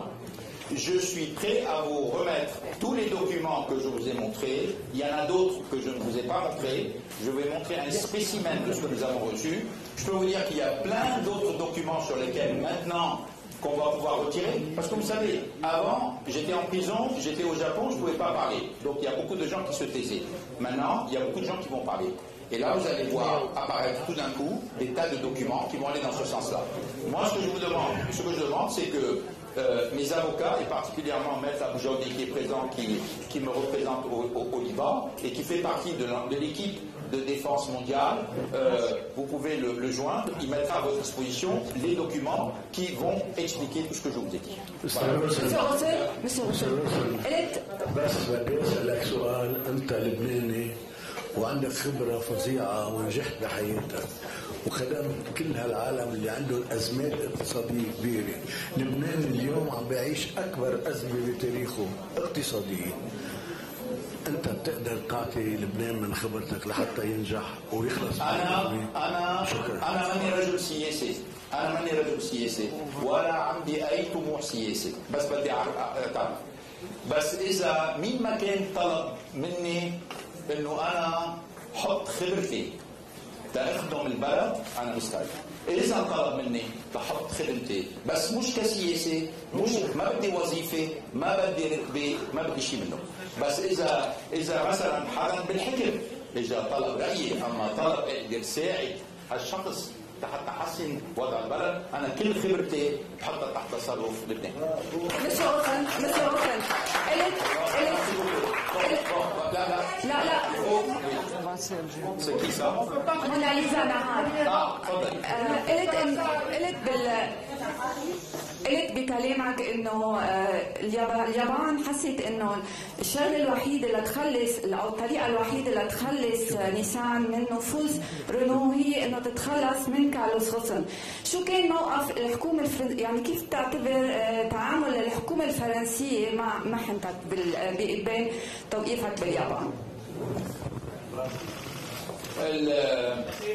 الحكومة الفرنسية عم بتقول انه هي عم بتجرب تحسن العلاقات مع اليابانيين، ومشان هيك ما عم تعمل اي خطوة حتى تبين انه عم تتحدى اليابانيين. اوكي؟ هذا الموقف الحكومة الفرنسية مثل ما بفهم. لا اوكي سو برازيل Roberto O senhor tem muitos amigos no Brasil, foi presidente da Michelin lá, é amigo do ministro Paulo Guedes. A sua mãe mora no Brasil, suas irmãs moram no Brasil. Eu lhe pergunto, o governo brasileiro lhe tratou bem? Eu soube que o presidente Bolsonaro ligou para a sua irmã. E a embaixada brasileira no Brasil, como foi o tratamento? Olha, os brasileiros, o cônsul do Brasil no Japão foi muito amigo, muito querido. Ele realmente cuidou de mim durante o período que foi muito difícil para mim. Você conhece ele, João Mendonça, com a família dele, ele tratou com muito carinho.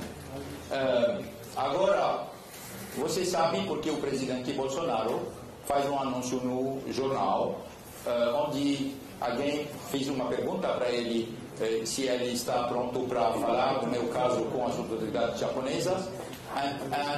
Se eu me lembro, ele falou que ele não quis fazer isso para não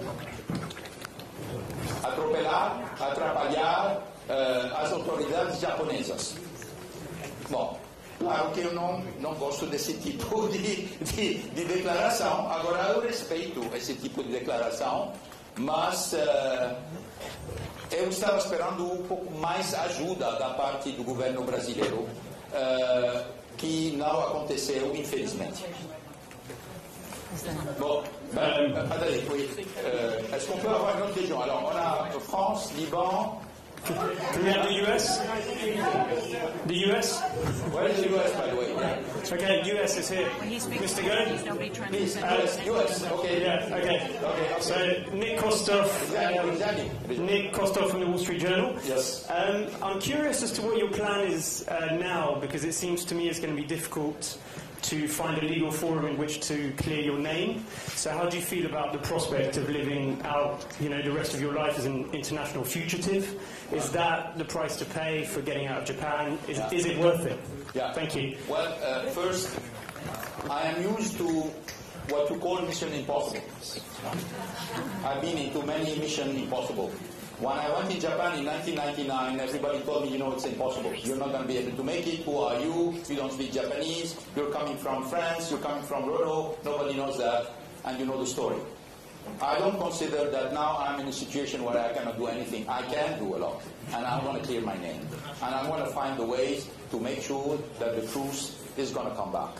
So today, yes, on the short term, I'm here. And by the way, I'm proud to be here because I'm surrounded by friends in Lebanon. I'm surrounded by people who respect me and who are proud of me, which really I needed after the ordeal I've been through. But I'm not going to just, say, okay, that's it. I'm not going to do anything else. So you can expect me in the next weeks to take some initiative to tell you how I'm going to clear my name, what kind of forum I'm going to be used to make sure that all the evidence are going to come to the table and that everything I've done be restored and everything which happened be put not into a propaganda system where I appeal as the cold, greedy dictator, but for what I have been is somebody who has been a very important actor in the car industry with everything I've done. My friend, Mr. Ghosn. No, please. Okay. CNN, yes, please. BBC. Carlos Ghosn, request CNN. Following on from my colleague's question, it might seem to some that you've substituted a very small cell in Japan for a much larger one here in Lebanon, where you can't go anywhere, you can't leave the country, you and your wife are both at risk. Would you go to France? Would you even risk getting on a plane to go to France, even though the minister there has said you would not be extradited? Yeah, well, as you know, there is a red notice that the Japanese government has sent through Interpol.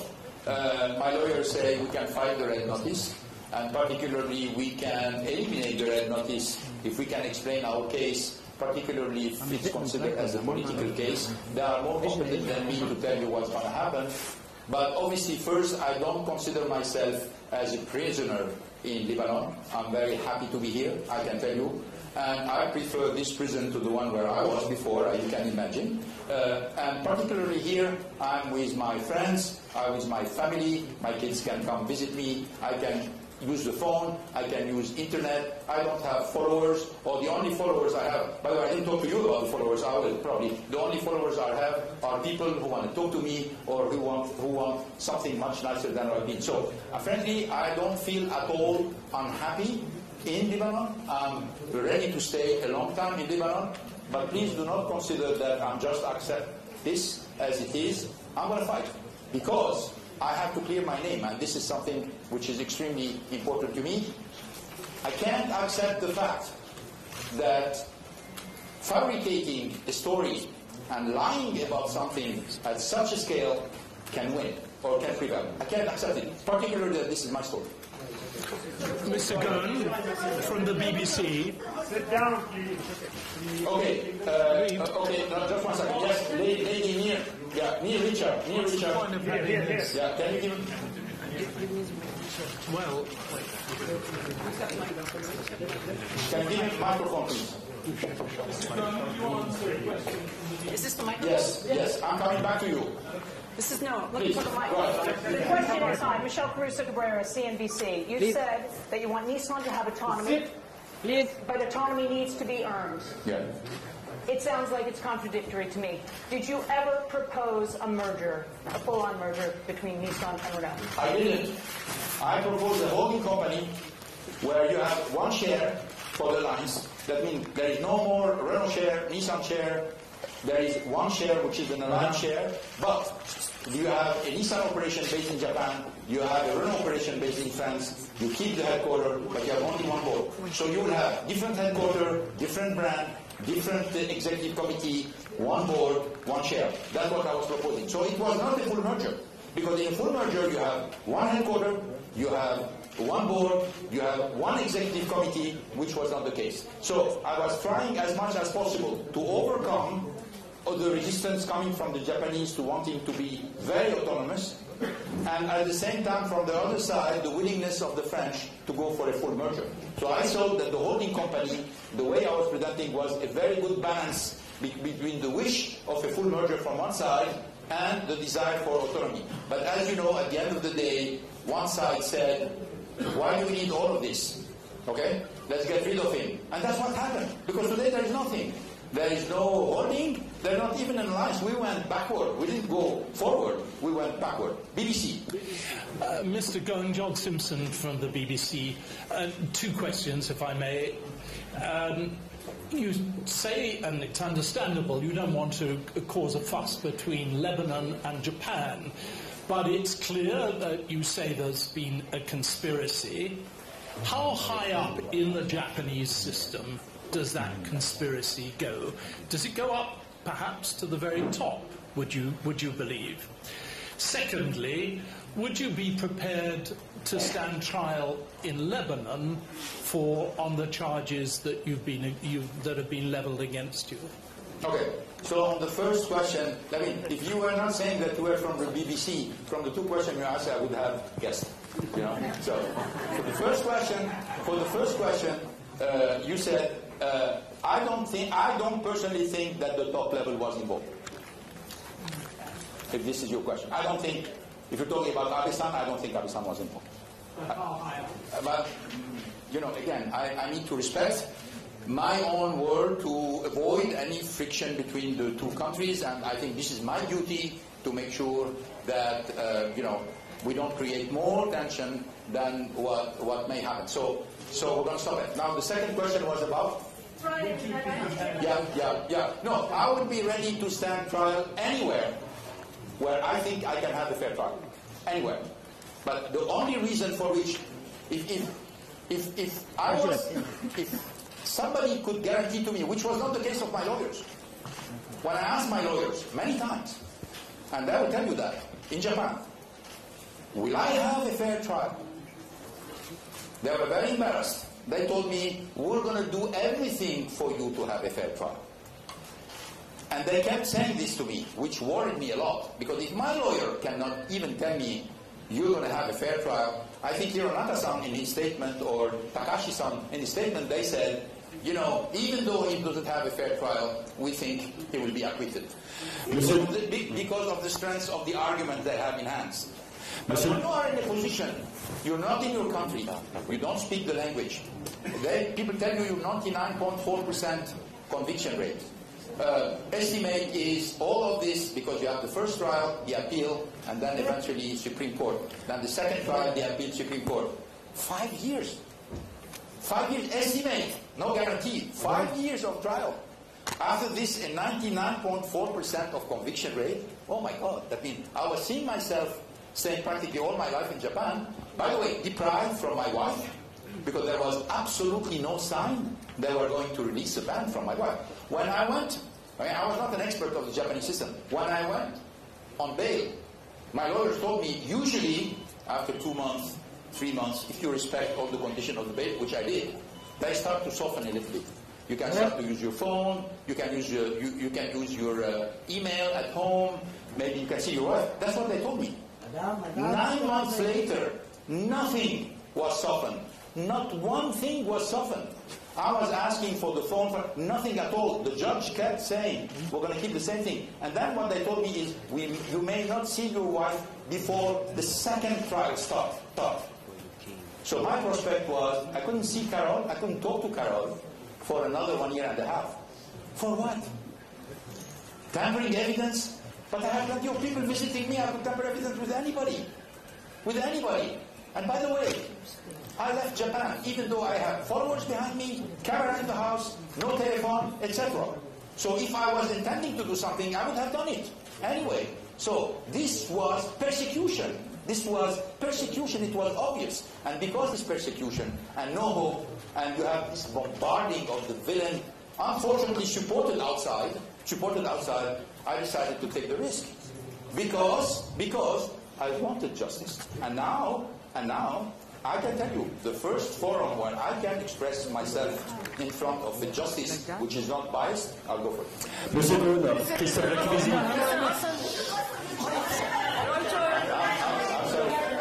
Guys, we are losing a lot of time. We're losing a lot of time. Okay. Then, question, Japan. No, you see, Japan. Why you choose Lebanon, not France? Do you want your child to be in Lebanon because it's more easier for you? I'm talking from Arab. Ma'am, I don't know if it's easier or more difficult or anything else. Why you choose Lebanon? Well, I choose Lebanon because I'm Lebanese. I could have chosen. I'm Brazilian also. I could have chosen Brazil. I can choose France. But I choose Lebanon for consideration which are more logistical than anything else. Okay. Yeah. Okay. Let's go here. Yeah. Yeah. Please go ahead. From Reuters. Can I go ahead? Simon from Reuters. I just want to ask you, the Japanese prosecutors are still saying and pushing for you to be extradited. Do you have assurances from the Lebanese president and government that you won't be extradited and you're safe in Lebanon?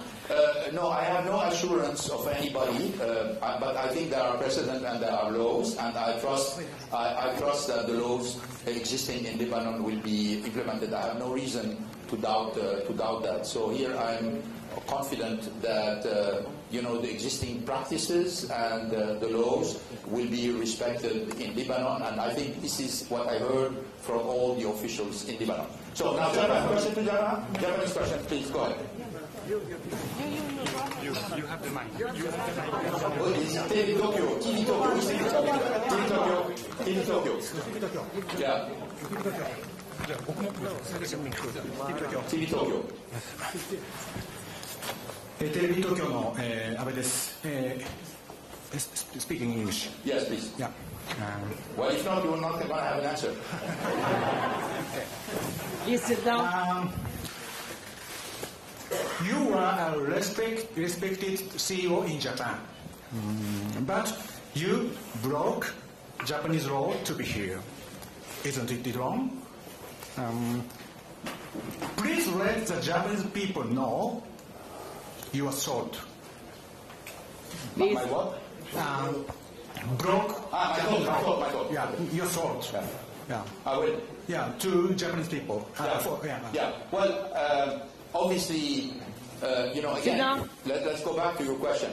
As you said, I was, and I still think I am, for at least part of the population, a respected businessman in Japan. And I remember I had many meetings with the press, and the press even, which is not very favorable to me, who told me nobody contests the fact that you have revived Nissan, nobody contests the fact you have done good things in Japan because all the other CEOs were following some of the practices that you introduced in 1999, etc. Nobody contests that, okay? But you need to defend these charges, okay? You have charges against you, you need to defend them, which is exactly what I want to do. But how can I defend myself if I am denied justice?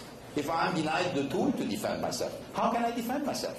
Yeah, I mean, obviously, breaking the law in Japan because I got out of Japan is a problem. But don't you think it's a problem that the prosecutor broke 10 laws in Japan following mine, and nobody cares? Nobody cares. They broke the law. I mean, you know very well that there is a law in Japan saying the prosecutor cannot leak. You know that, okay? You know that. But you know they leak. Everybody tells you they leak. All the journalists come tell me, you know, we heard this from the prosecutor. Okay, they're breaking the law. But nobody cares. So why me breaking the law is a problem when the prosecutor breaking 10 laws is not a problem and nobody cares? So at a certain point in time, when you are in a situation where the only guy you have to respect the law and everybody else doesn't respect the law and nobody cares, you say it's a rigged system. It's a rigged system. And I don't think, and frankly, I don't think Japan deserves that. I don't think Japanese people are like that. As I told you, I love Japan. I love Japanese people. I spent 17 years. I don't regret it. I don't regret it. I'm telling you. What I regret is specific nomination I've done inside the company, because at the end of the day, I was damn wrong on the people. I regret that. But the Japanese people have been good to me. And my intention is not to hurt Japan or to hurt the Japanese people. But why am I being paid with the evil? Why? What did I do? Why am I being treated like a terrorist in Japan? Like somebody who's going to hurt other people? What did I do to deserve this treatment? That's what I don't understand. Okay. Yes. Okay. Yes. Second question for Japan, and then yes. Please go ahead. Yes, I am from a Japanese publishing company, Shogakukan, and the news weekly post, Newspaper 7. Yes, and I was firstly very surprised that there were so few Japanese media here, and you didn't let other Japanese media in. And why you selected like that, or you have some kind of anger against Japanese media, or another thing is that how we don't have any information about how you were treated in prison, and could you tell us a little bit detail? Look, I'm not segregating against Japanese media. I know that a lot of colleagues are outside. But frankly, if you've been selected, in my opinion, it were the only people who tried to be objective into the situation, and all the other people were being sourced at the prosecutors. Okay? So, frankly, introducing people who are a relay for the prosecutor propaganda is not any advantage for me. I want to talk with people who can analyze the facts and who can talk about the fact. But it doesn't mean I'm running from them. I can tell you, when we finish, I'm going to go see them and tell them hello, and I have nothing against you. But I wanted here in the room the BBC, the CNN, the CBS, the Al-Nahar, the NBC, etc., the Globo, because these are people who are big media and who are going to be very objective in front of the case. They're not going to be sweet to me, but they're going to be factual. While, you know, most of their colleagues, for 14 months, they've been telling everything Nissan and the prosecutors are saying. Every single thing, without any single sense of analysis, without any single sense of criticism. That's why I think, you know, unfortunately this is a room, it's already full. If I add all the Japanese media here, it would not have been possible. But I'm not running from that. And I'm counting on you to carry the message. Monsieur Ghosn, Christophe Jacques-Ubizine de BFM Business. Vous avez dit qu'il y avait deux raisons pour que toute cette affaire commence. La première, c'était les performances moins bonnes de Nissan. La deuxième, c'est le droit de vote double instauré par l'État français en 2015. Est-ce que vous tenez responsable, le ministre de l'économie de l'époque, de l'avoir institué? Je rappelle qu'il s'appelait à l'époque Emmanuel Macron. Oui, non, je suis navré, mais vous avez mal compris ce que je voulais dire. Le premier élément, ce que je vous ai dit, bien sûr, c'est le déclin de la performance de Nissan, dont Saikawa est responsable. Saikawa a commencé à dire « Ah, c'est héritier d'une situation M. Ghosn, etc. La performance au bout de 3 ans n'est plus de la responsabilité de la personne qui a précédé, elle est de votre responsabilité. Puis je trouve lamentable quand quelqu'un prend la direction générale d'un groupe, il doit assumer le groupe. C'est fini, c'est lui qui est en charge. Moi, quand je suis arrivé en 99, je n'ai pas dit tous les cons qui étaient avec moi n'ont pas fait leur boulot, j'ai rien dit. J'ai dit voilà la situation de l'entreprise et on va aller à partir de ce moment-là. Et c'est pourquoi les gens m'ont respecté. Parce que je n'ai pas critiqué mes prédécesseurs. Je n'ai pas utilisé des moyens parce qu'ils ne pouvaient plus se prononcer compte tenu de la situation lamentable dans laquelle j'ai trouvé Nissan. Je ne l'ai pas fait. Par contre, hériter d'une situation florissante, avec un groupe remonté et aller m'accuser de dire tous les problèmes dont lui est responsable, ça je trouve ça lamentable. Ça c'est le premier point. Le deuxième point, je n'ai pas dit que c'était la loi Florange qui avait occasionné tout ça. J'ai dit que la méfiance créée au Japon par deux choses. D'un côté, la loi Florange, c'est pas la loi Florange, parce qu'on aurait pu très bien accepter la loi Florange et donner le droit de vote aux Japonais. Il n'y aurait pas de problème. Mais le fait que, on a voté la loi Florange, et 2, on a refusé, par la pression de l'État bien sûr, de donner le droit de vote à Nissan, c'est ça qui a provoqué la méfiance de nos amis japonais. Ça c'est le premier point. Mais deuxièmement, quand effectivement mon mandat est venu en question, il y a eu des tas de déclarations de tous les gens qui veulent s'occuper de Renault, qui ne sont pas dans Renault d'ailleurs, et qui veulent s'occuper de Renault, nous faisons la stratégie de l'entreprise, nous allons nous préoccuper de ceci ou de cela. Bon, ça fait peur. Ça fait peur quand vous avez des gens qui ne sont pas compétents, qui commencent à dire nous allons faire la stratégie de l'entreprise, nous allons faire telle et telle décision. Ça fait très peur. Parce que ce sont des gens finalement qui prennent des décisions dont ils ne sont pas responsables sur le fond. Le gars qui doit rendre des comptes sur les résultats de Renault, c'est le patron de Renault, c'est personne d'autre. Donc quand je dis que le point n'est pas la loi Florange, c'est le fait qu'on a refusé aux Japonais un droit de vote, ce qui a créé un doute. Et deuxièmement, le fait qu'on a dit il faut à tout prix, M. Ghosn a la responsabilité de créer une alliance irréversible, ce que j'ai accepté. Sauf que irréversible, ça voulait dire des tas de choses pour des tas de gens, et pour beaucoup de Japonais, irréversible, ça faisait une fusion, ce qui n'était pas du tout mon intention. Moi j'ai dit si vous voulez une fusion, c'est quelqu'un d'autre qui va la faire, c'est pas moi. Moi j'y crois pas. Je pense qu'une fusion est impossible à manager, et je l'avais dit très clairement. Donc tout le monde avait accepté que c'était plutôt quelque chose dans laquelle on allait vers une irréversibilité tout en respectant l'autonomie des entreprises. Voilà. Donc pour que l'on soit très clair. مالون نصيف LBC International. فور وصولك إلى لبنان بعد أيام ترددت معلومات أن كارلوس غوسن التقى رئيس الجمهورية وتلقى الدعم الكامل منه. هل حصل اللقاء حقا؟ وماذا ترد على الإخبار الذي قدم بأن كارلوس غوسن سبق أن زار إسرائيل والتقط صورا مع مسؤولين إسرائيليين ولبنان يعتبر إسرائيل دولة عدوة؟ هناك إخبار أمام القضاء بهذا الموضوع. أولا أنا ما علي يفسر.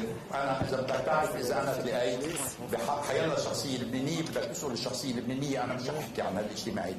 أنا عندي كثير اجتماعات بس مش أنا إلي أحكي عن اجتماعات اللي صاروا معي. هذا أولا.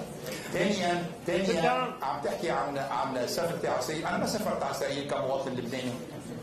أنا بس رحت على إسرائيل رحت كمدير عام رينو على طلب إدارة عامة رينو، ورحت كفرنساوي ورحت بمحل كونترا بين رينو وشركة إسرائيلية مدعومة من الدولة الإسرائيلية مشان بيع عربيات على الكهرباء. وانجبرت روح لأنه مجلس الإدارة طلب مني إنه روح لأنه بيعتبرني أنا فرنساوي ومدير شركة فرنساوية، وإذا أنا ما بدي أعملها تفضل تنازل عن المشروع. هذه هي.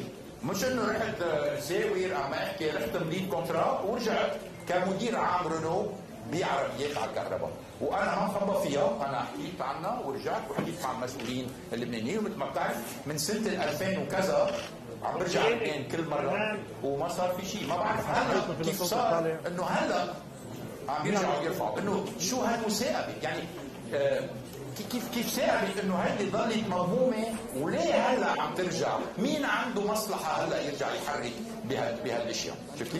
هذا السؤال. Monsieur Ghosn, Marie de greffe, valeurs actuelles. Non, valeurs actuelles, Marie de greffe, la France. Vous avez dit que vous avez un tas de documents pour éclaircir votre réputation. Est-ce que vous avez RT France, je pense. Madame, je vous rassure, je n'ai pas le droit, je n'ai absolument pas l'intention d'abandonner mes droits. J'ai des droits vis-à-vis de Nissan, j'ai des droits vis-à-vis de Renault qui n'ont pas été respectés et je compte bien les réclamer en justice. Parce que je crois dans la justice française et je crois d'une certaine manière aussi, du point sur le plan civil, à la justice japonaise. Donc, please.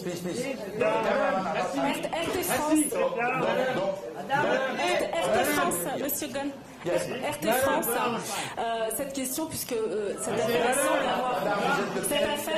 RT France. Voilà. Cette affaire, elle semble avoir mis en lumière des failles présumées au sein de la justice nippone. En tout cas, ça pose beaucoup d'interrogations. Malgré cela, la France semble être restée quand même assez silencieuse, Monsieur Ghosn. Est-ce que vous vous êtes senti lâché par les autorités françaises? Et selon vous, pourquoi? Écoutez, vous auriez été à ma place, vous vous seriez senti comment, madame? Vous êtes comment avec les gens? Je fais ça une question. Vous auriez été, au travers de ce que j'ai été, vous vous auriez senti comment? Soutenu? Défendu? Lâché? Neutre? Je sais pas. Moi, je ne me prononce pas pour l'instant. J'espère que ce n'est pas le cas. C'est ce que j'espère. Parce que quand même, je suis un citoyen français, alors on dit comme les autres, mais pas au-dessous des autres. Je ne demande pas à être au-dessus de qui que ce soit, mais je ne souhaite pas être en dessous de qui que ce soit. Je voulais juste vous demander, du coup, c'est ce que vous allez faire, vous allez attaquer Renault et Nissan devant la justice française, c'est ce que vous avez prévu de faire? Je n'ai pas attaqué qui que ce soit, j'ai dit que j'allais défendre mes droits et qu'il n'était pas l'intention de m'asseoir sur mes droits. J'ai des droits. On a dit que finalement, en janvier, j'avais démissionné de Renault, ce qui est faux. La lettre que j'ai envoyée, vous n'avez qu'à la lire. Elle n'a pas été d'ailleurs distribuée aux membres du conseil d'administration. Elle a été lue aux membres du conseil d'administration en vif. Je n'ai pas démissionné de Renault. Donc ça, c'est une forfaiture de dire que j'ai démissionné de Renault. Je me suis retiré pour permettre à Renault de fonctionner normalement alors que j'étais en prison. Et dire que ça, c'est une démission, c'est quand même un travestissement de la réalité. Or, j'ai demandé à partir à la retraite et je défendrai mes droits en tant que personne qui a travaillé autant d'années, qui a rendu autant de services et qui a droit à une retraite. Je ne peux pas vous dire ce que je vais faire, je vous dis je vais défendre mes droits. Oui. Ok.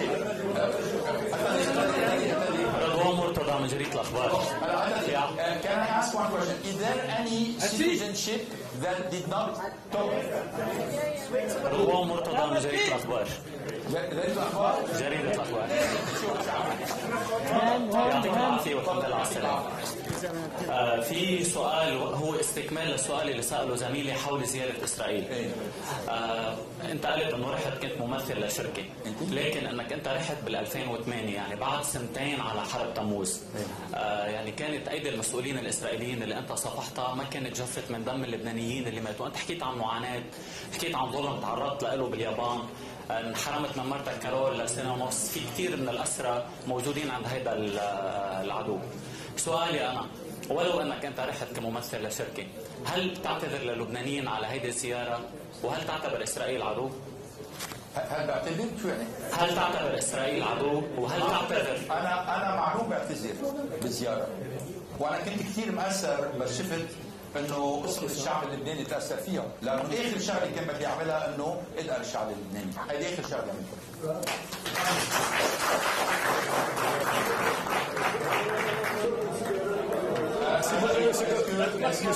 Est-ce qu'il y a, do we have any group? Yeah. Yes, please go ahead. Oui, Good afternoon, Francesca Cafferri from La Repubblica. La Repubblica, Italy.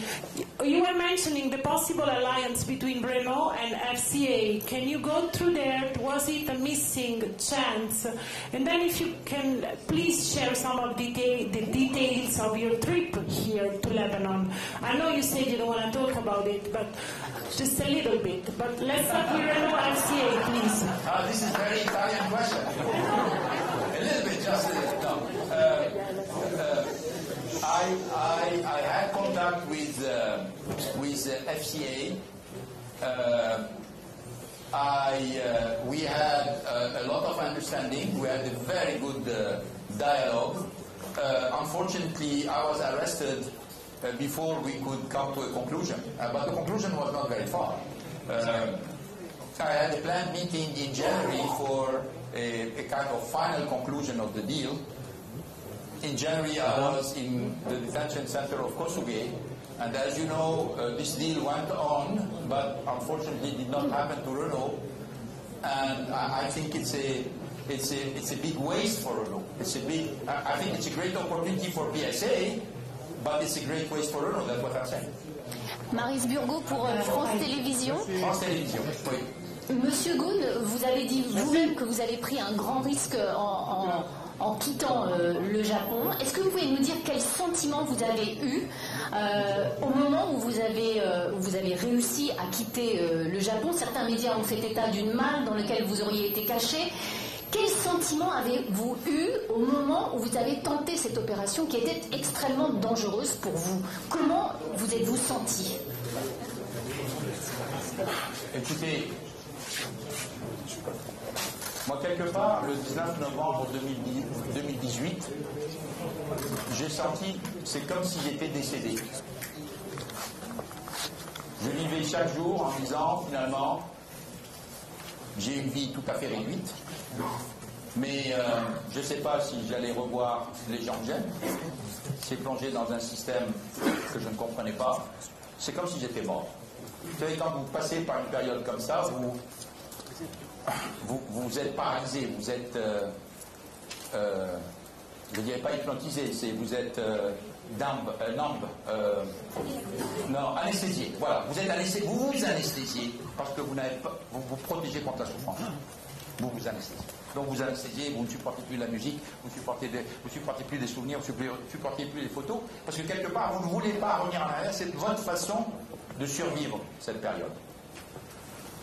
Quand j'ai vu que j'étais sorti, c'est comme si, quelque part, je revenais à la vie.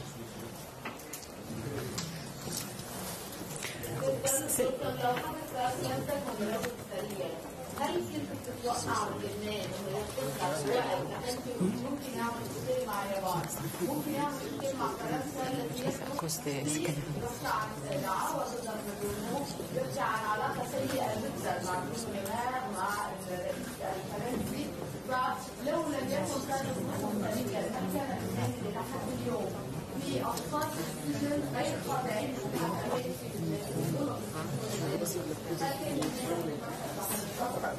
أنا ما بعرف جاوب على السؤال يعني كله سبيكوليشن أنا عم بقول لك أنا جيت على لبنان ماني خايف من الجاستس، ماني خايف من الجاستس، أنا جاي على لبنان لأنه لبنان وما بقدر بحكي، بقدر ترفي، بقدر شوف الناس اللي حوالي. أنا كنت بوضع ممنوع من كل شيء، يعني قاعد ببلد غريب ما بحكي اللغة، ما بعرف حدا، مقطوع من كل شيء، ملاحق. يعني هذه ما خبرتها بس كانوا يلاحقوني كل يوم من وقت ما طلعت من الحبس. ممكن يطلعوكم؟ ما بفكر يعني ان شاء الله لا بس عم بقول انه Carmela Bacchi, como o quanto o Interpol pode intervir no seu caso? Como?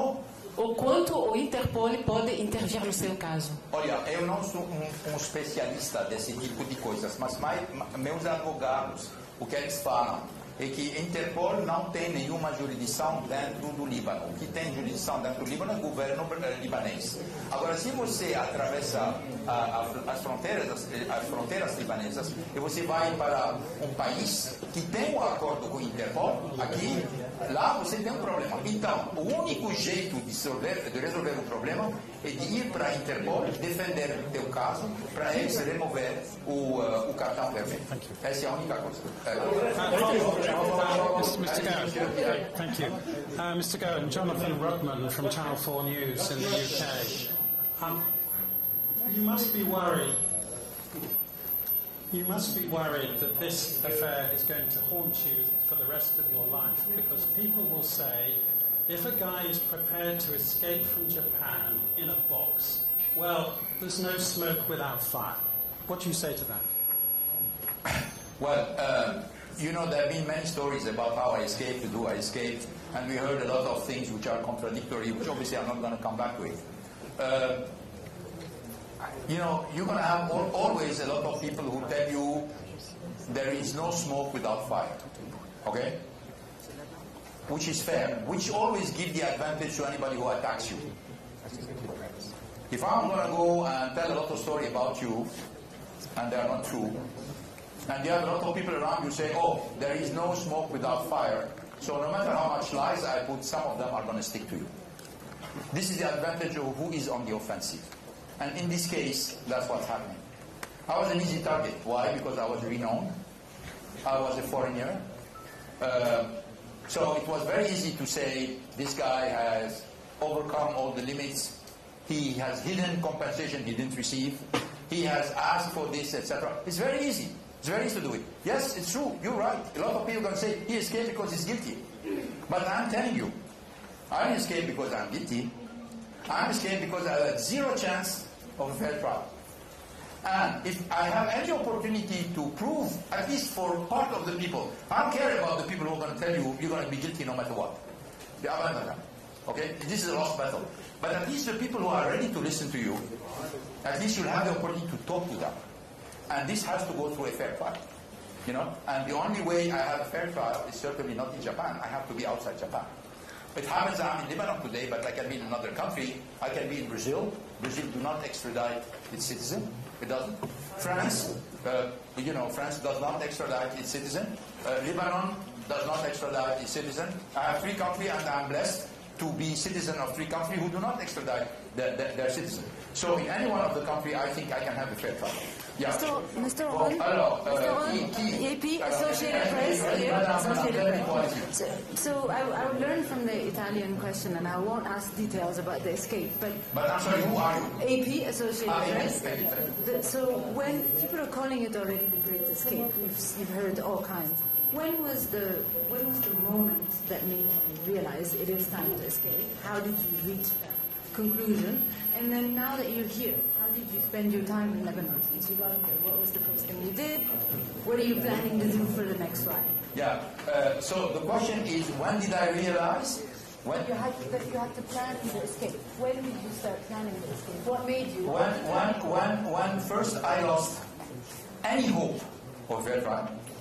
And I tried. I can tell you, I tried as much as possible.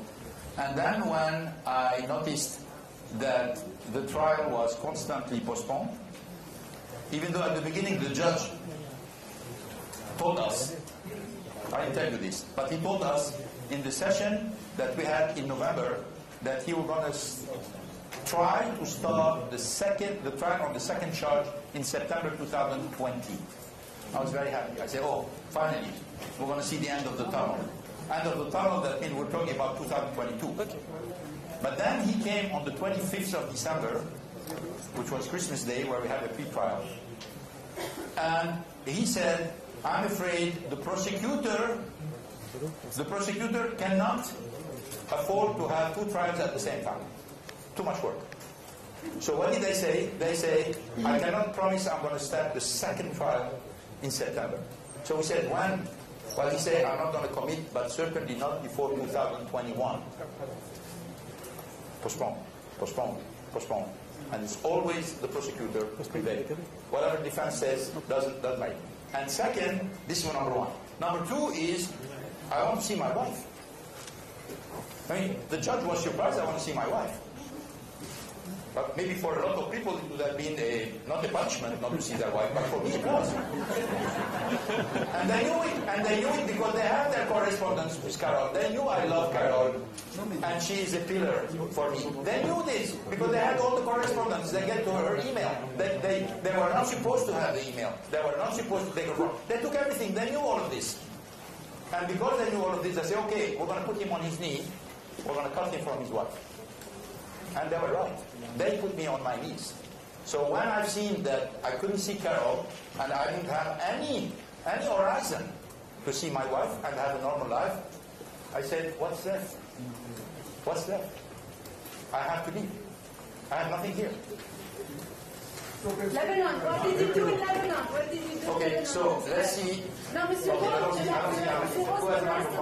سكاي نيوز عربية دارين حلوة. لما اخترت لبنان هل حصلت على ضمانات أمنية أو سياسية؟ وما اخترت بلد ثاني بتحصل على جنسيته. واليوم كارلوس غوسن ممن يخاف في اجراءات امنيه مشدده اليوم شفناها، حكيت انك باليابان كنت بتمشي لحالك من دون مرافقه، ممن يخاف اليوم كارلوس غوسن بلبنان؟ وهل قادر على الحصول على كل المستندات الموجوده بطوكيو لا تقديمها الى القضاء اللبناني اللي قلت انك يعني مستعد تنفذ القضاء اللبناني؟ عندي سؤالين، خلينا نرجع اول لا نسيت الاولاني، شو هي اول سؤال؟ ممن تخاف اليوم؟ حصلت على ضمانات وممن تخاف بلبنان؟ انه عندك الامن كثير مشدد. الامن مشدد انا ما عندي طاقه ما عندي طاقه لا، لانه يعني الامن مشدد. هلا انت مرقتي قدام البيت اللي كنت انا بدي اروح فيه، شفت لي كم صحافي فيه وكم كاميرا فيه، يعني انا بدي دافع عن نفسي كمان، بدي دافع عن حياتي. هلا ما بفكر رح تضلها هيك يعني بعد جمعتين ثلاثه معقول تختفي. هلا انا ما بفكر انه في خطر علي بلبنان، ما بفكر، بس مش معناتها انه مش راح اقدر يعني اخذ احتياطات لحتى ما يصير في شيء. بس ثاني سؤال، اخر سؤال، هل قادرون على الحصول على كل المستندات اللازمه لتقديمها للقضاء اللبناني اللي رح يكون؟ انا المحاميه تبعولي مثل ما بتعرفي باليابان عندهم مستندات كثيره، وعده المستندات مرقون للمحاميه تبعولي بلبنان وعم يكفوا يشتغلوا معهم. يعني انا بفكر انه عندك المستندات. هلا انتبهي، البروسيكيوتور ما اعطونا كل شيء، تفهمي؟ بعد عندهم شيء، بعد عندهم اشياء، بس بالعاده اللي بيعطوك اياه بالاخر هو الشغله اللي من مصلحتك. بيعطوك اول شيء كل شيء ضدك، بعدين ببلشوا يعطوك الاشياء مجبورين يعطوها اللي بمصلحتك. كان عملنا كثير خايف من اللي جاي، لانه اللي جاي رح يكون الى مصلحتنا. Monsieur Ghosn, s'il vous plaît. Valeurs actuelles. Alors, attendez. Monsieur Ghosn, s'il vous plaît. On a bien compris que vous n'avez pas reçu. Madame, si vous pouvez juste nous dire qui vous êtes. Valeurs actuelles. Ah, merci. On a bien compris que vous n'aviez pas reçu le soutien que vous pouviez attendre du gouvernement français. Non, je n'ai pas dit ça. Non, je dis nous avons bien compris. Vous avez compris, c'est autre chose. Aujourd'hui, qu'est-ce que vous demandez à Emmanuel Macron et au gouvernement français? Qu'est-ce que je demande? Qu'est-ce que vous leur demandez, oui? Rien du tout. Vous attendez rien de... Vous posez une question, vous me dites qu'est-ce que vous demandez au gouvernement français? Je ne demande rien au gouvernement français, puisque le gouvernement français a dit présomption d'innocence, ce que je crois, et je crois que quand le président de la République a des présomptions d'innocence, je le crois. Mais quand d'autres responsables en France disent présomption d'innocence et ont un body language de il est coupable, ça je ne suis pas d'accord. Ou on est d'accord et on est convaincu de la présomption d'innocence et on doit être en ligne avec cette conviction, mais on ne peut pas dire on est pour la présomption d'innocence, on dit il est coupable sur la base d'audits intérimaires, sur la base d'informations qui n'ont pas été contredites et dans lesquelles moi-même je n'ai pas été interrogé. Ça, je ne suis pas d'accord. Ou bien vous dites je ne crois pas à la présomption d'innocence. Je ne crois pas à la présomption d'innocence. Hein? Dans ce cas-là, je comprends ça. Mais vous ne pouvez pas dire je suis pour la présomption d'innocence, mais finalement, avec un clin d'œil, il est coupable et on va le charger, alors qu'il n'y a rien. Alors vous disiez vous-même qu'il y avait quelque chose pour moi. Il n'y a rien pour moi. Il y a peut-être une enquête, c'est possible. Mais évidemment, ces enquêtes, elles viennent d'où? Elles viennent de l'intérieur de Renault. Alors, vous imaginez que moi j'ai des contacts avec beaucoup de gens à l'intérieur de Renault. Et je sais ce qu'il y a dans ces rapports. Donc je ne suis pas inquiet sur ce plan. Monsieur Ghosn, s'il vous plaît. Monsieur Ghosn, pour Libération, s'il vous plaît. Libération, oui. Franck Boisis, j'aurais deux questions, s'il vous plaît, Monsieur Ghosn. Justement à propos de la justice. Vous avez dénoncé l'iniquité de la justice japonaise. Vous n'avez peut-être pas le même sentiment sur la justice française. Il y a 2 enquêtes pénales qui sont ouvertes au parquet national financier à Paris. Est-ce que si vous êtes convoqué par un juge d'instruction français, vous répondrez à cette convocation? C'est ma première question. La deuxième, les Français ont découvert que depuis 2012, vous n'étiez plus résident fiscal en France, alors vous dirigez pendant ces années-là un fleuron français. Et depuis cette date, la France a décidé de prendre une disposition législative pour imposer la résidence fiscale à tous les dirigeants de grandes entreprises. Je voudrais savoir ce que vous en pensez et si vous pouvez nous expliquer pourquoi vous n'étiez plus résident fiscal en France depuis 2012. D'accord. Merci. On commence pour la première question, c'était une convocation potentielle d'un magistrat français. Bah écoutez, elle n'a pas lieu pour l'instant. Hein. Moi, je suis au courant de rien. J'ai mes avocats qui sont là. Il est évident qu'à partir du moment où la justice française demande à me parler, je vais me présenter à la justice française. Je n'ai rien à me reprocher. Hein. Au contraire, c'est ce que je demande. Hein. Ce que je ne demande pas, c'est qu'on m'accuse sans m'interroger. Ce qui a été fait largement, sur la base d'audits truqués. sur lesquelles on ne m'a même pas posé la question, dans lesquelles la démarche est absolument discutable, quel que soit le standard de l'audit que l'on examine. Bon, ça c'est sur le premier point. Le deuxième point, vous pensez bien que moi j'ai changé de résidence en 2012, je ne vais pas changer toute seule. Quand vous changez de résidence, vous adressez à l'administration fiscale, vous allez expliquer pourquoi vous changez de résidence, vous allez dire où vous allez, et c'est l'administration fiscale qui fait un audit fiscal, qui a été fait dans mon cas, et qui vous donne après, bon, en disant, bon, effectivement, il n'y a rien, vous pouvez faire ce que vous voulez. C'est ce qui s'est passé. Donc maintenant, on vient dire, ah, un patron d'une grande entreprise française doit être fiscalisé en France, très bien. La loi a changé, eh ben, les patrons français devront agir en fonction de la loi. C'est tout. Mais moi, ce que je peux vous dire, c'est qu'en 2012, je ne l'ai pas fait en catimini. Je me suis adressé aux autorités. J'avais d'ailleurs un fiscaliste qui l'a fait. Il a demandé toutes les autorisations. J'ai expliqué pourquoi j'allais le faire. Je vous rappelle qu'en 2012, c'était une situation dans laquelle on était en train de créer des synergies de l'Alliance. Donc il était très important pour moi d'apparaître comme étant plus à Amsterdam qu'à Paris, pour éviter de froisser les sensibilités japonaises, ce qui, au départ, tout le monde pensait que c'était quelque chose de fabriqué, mais on sait qu'aujourd'hui, ça n'était pas du tout fabriqué. C'est la raison pour laquelle j'ai été à Amsterdam. J'ai passé beaucoup de temps à Amsterdam. Tout le travail de l'Alliance se faisait à Amsterdam. Donc voilà. Alors maintenant, on revient là-dessus. Il y a une nouvelle loi, on n'a plus que la loi. Voilà. Alors, please. Financial Times. Mr. Ghosn, do you think that the alliance can succeed without you? I think yes. No, frankly, I think, yes, the alliance can succeed without me. But the alliance has to follow some rules. The alliance is not going to work with consensus.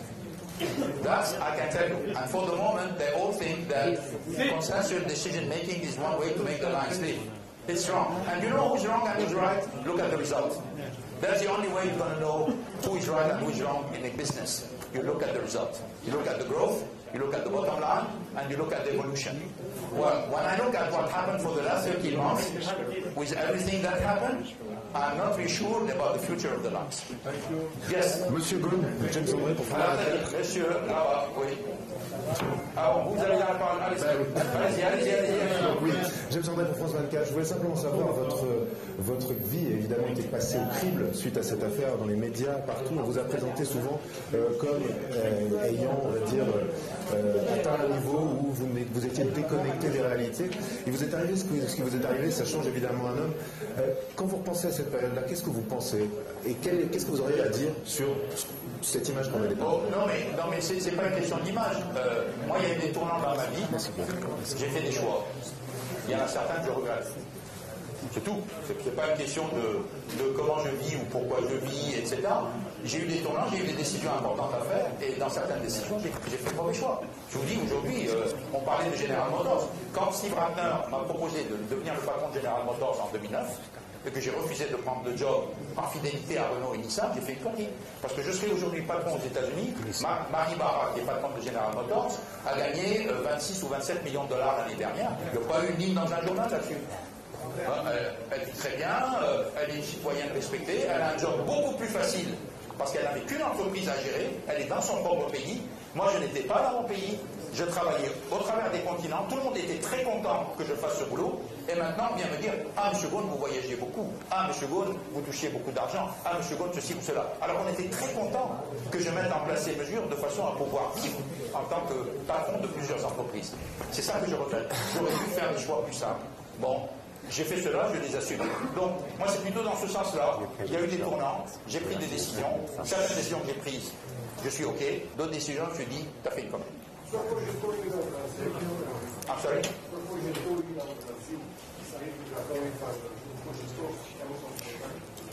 Olha, o problema é que você sair do Japão para ir para o Brasil, você tem que parar em algum lugar. Eu sei, mas não vou mais fazer mais comentários sobre isso. Mr. Ghosn, New York Times, do you really think you can clear your name in front of an international audience, given that there are widespread perceptions that Lebanon's judicial system is corrupt and not independent? I'm sorry, you were saying that? There are widespread perceptions around the world that the Lebanese justice system is not up to handling a trial such as yours. Do you really think that you can clear your name in front of an international audience? Okay, first, I don't agree with you. I think we are very competent people in Lebanon. frankly, when it comes to corrupt system, my first idea is not about Lebanon. Thank you. ITN Television News of the UK. Mr. Ghosn, I understand you don't want to talk about the manner of your escape for fear perhaps of implicating friends and colleagues. But it's a moment of great drama. Can you tell us your feelings, your emotion when you got into the packing case, your emotions when you got on the plane to freedom? Please. I told you from November 19, 2018 to the 30th of December 2019, until I met my wife, who was the first person I met when I arrived at the house of her parents in Lebanon, I was numb. I numbed myself. I had no feeling. I try not to have feeling. Because when you have feeling, you're in danger when you are in a situation like this. So, if you tell me what are your feelings, yes, obviously, I was nervous, I was tense, I was anxious, I was hopeful, but frankly, I spent a period of time, I don't know, probably people who are specialized in this can explain to you, I was like numb. I've been like a kind of nightmare for the 13 months. Started November 19, finished the 30th of December, you know, and the nightmare started when I saw the face of the prosecutor, and it ended when I saw the face of my wife. Would you recommend the packing case as a means of travel? I'm sorry? Would you recommend the packing case as a means of travel? Okay, maybe 5 more minutes and then we're going to have to stop. Yeah. Okay, hands. And then you, hands. No, I'm not. No, he's not. Thank you, Mr. Ghosn. I have a couple of questions. The first one is about, you paint a really sorry picture about the state of the alliance and where it's going. You staked your reputation as a revival artist, made that reputation at Nissan. Can you give us a 3-step program to how you would revive the alliance if you were still in charge at this point? If you were parachuted in there, what would you do to reboot this alliance? What needs to happen? Second question, hold on, I'll jump in with a second. How do you feel about Renault? What are your feelings towards Renault? They rushed to judgment too quickly and evict you from office without due process. So you say a lot about Nissan, but what are your feelings about Renault? The first thing is what I would do. Obviously, I'm not gonna tell you what would be my program, but I always said there is no problem without a solution, and you can always fix a situation no matter what it is. But what I can tell you is what I would do is completely different from what's being done. So that's for sure. The second point is I'm not talking about Renault because today the topic is not about Renault. Today the topic is about I left Japan. I'm explaining to you why I left Japan and everything which happened to me in Japan, which is linked to Nissan, and somehow it's linked to the lines. Renault is not in the loop. That's why I didn't talk about Renault, and that's why I'm not intending to talk, not to deviate the attention from the main topic. Sure. Monsieur Ghosn, Julien Fautra pour la radio RTL. On parlait de l'embauche de votre sœur. C'est peut-être une erreur, peut-être une faute, j'en sais rien. Ma question porte sur la moralisation du droit des affaires. Est-ce qu'on peut encore faire des affaires comme il y a 5 ans, comme il y a 10 ans? Non. Non, on ne peut pas. On peut pas. Aujourd'hui, il y a beaucoup de suspicions sur la gouvernance, il y a beaucoup de rêves. Tant mieux d'ailleurs. Mais il faut savoir que l'envers de ça, c'est qu'il y a une certaine agilité, il y a une certaine rapidité qui sera perdue. C'est tout. Mais maintenant, ce sont des choix. Les sociétés acceptent de dire ça va aller plus lentement, mais on va respecter les règles. Très bien. Avant, il fallait aller vite pour saisir les opportunités, mais pour aller vite, on était obligé de prendre un certain nombre de courts-circuits. Moi, je ne dis pas du tout que qu'est-ce qui est bien, qu'est-ce qui n'est pas bon. Ce que je dis, c'est qu'une fois qu'on a défini les règles, à ce moment-là, il faut les suivre. Voilà. Mais c'est vrai que faire du business aujourd'hui par rapport à il y a 5 ans, 10 ans, c'est très différent. Madame.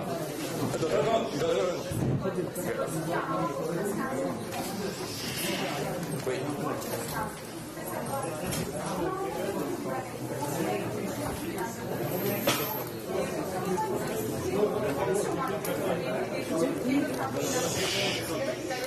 Le procès du procès. Pardon. Oui, votre avocat nous a expliqué qu'il comptait faire le procès du procès et il nous a décrit les conditions que vous-même avez repris de votre détention. Et au Liban, certains nous ont dit qu'ils vous considéraient comme le Dreyfus de ce pays. Est-ce que vous allez contre-attaquer et comment? Ce sera ma première question double. Et la deuxième et la dernière, comment voyez-vous l'avenir? Comment est-ce que vous comptez vous allez contre-attaquer? Comment est-ce que vous voyez l'avenir, vous, en tant que Carlos Ghosn? Oui, alors attendez, moi je ne comprends pas la question, je suis le Dreyfus du Liban. Je ne sais pas ça veut dire quoi ça. Non mais qu'est-ce que ça veut dire? Ça veut dire que vous êtes victime.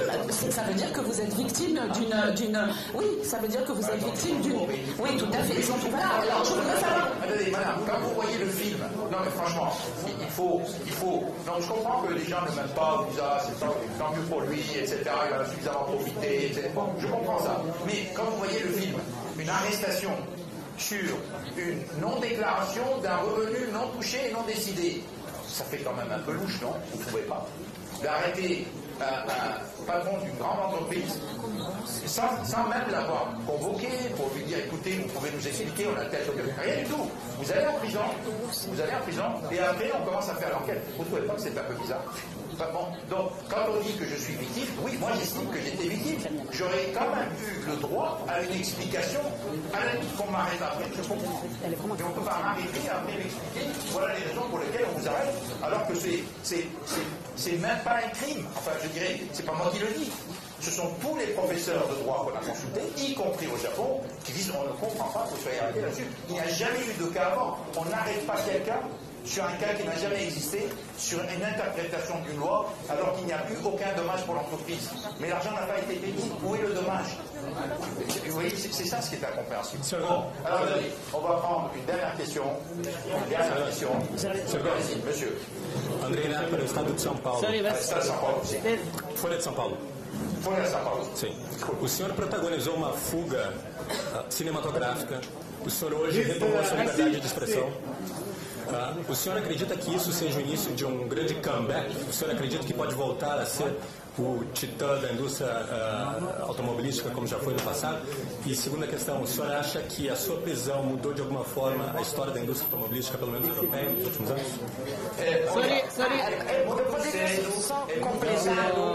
É muito cedo para falar de um comeback, é muito cedo.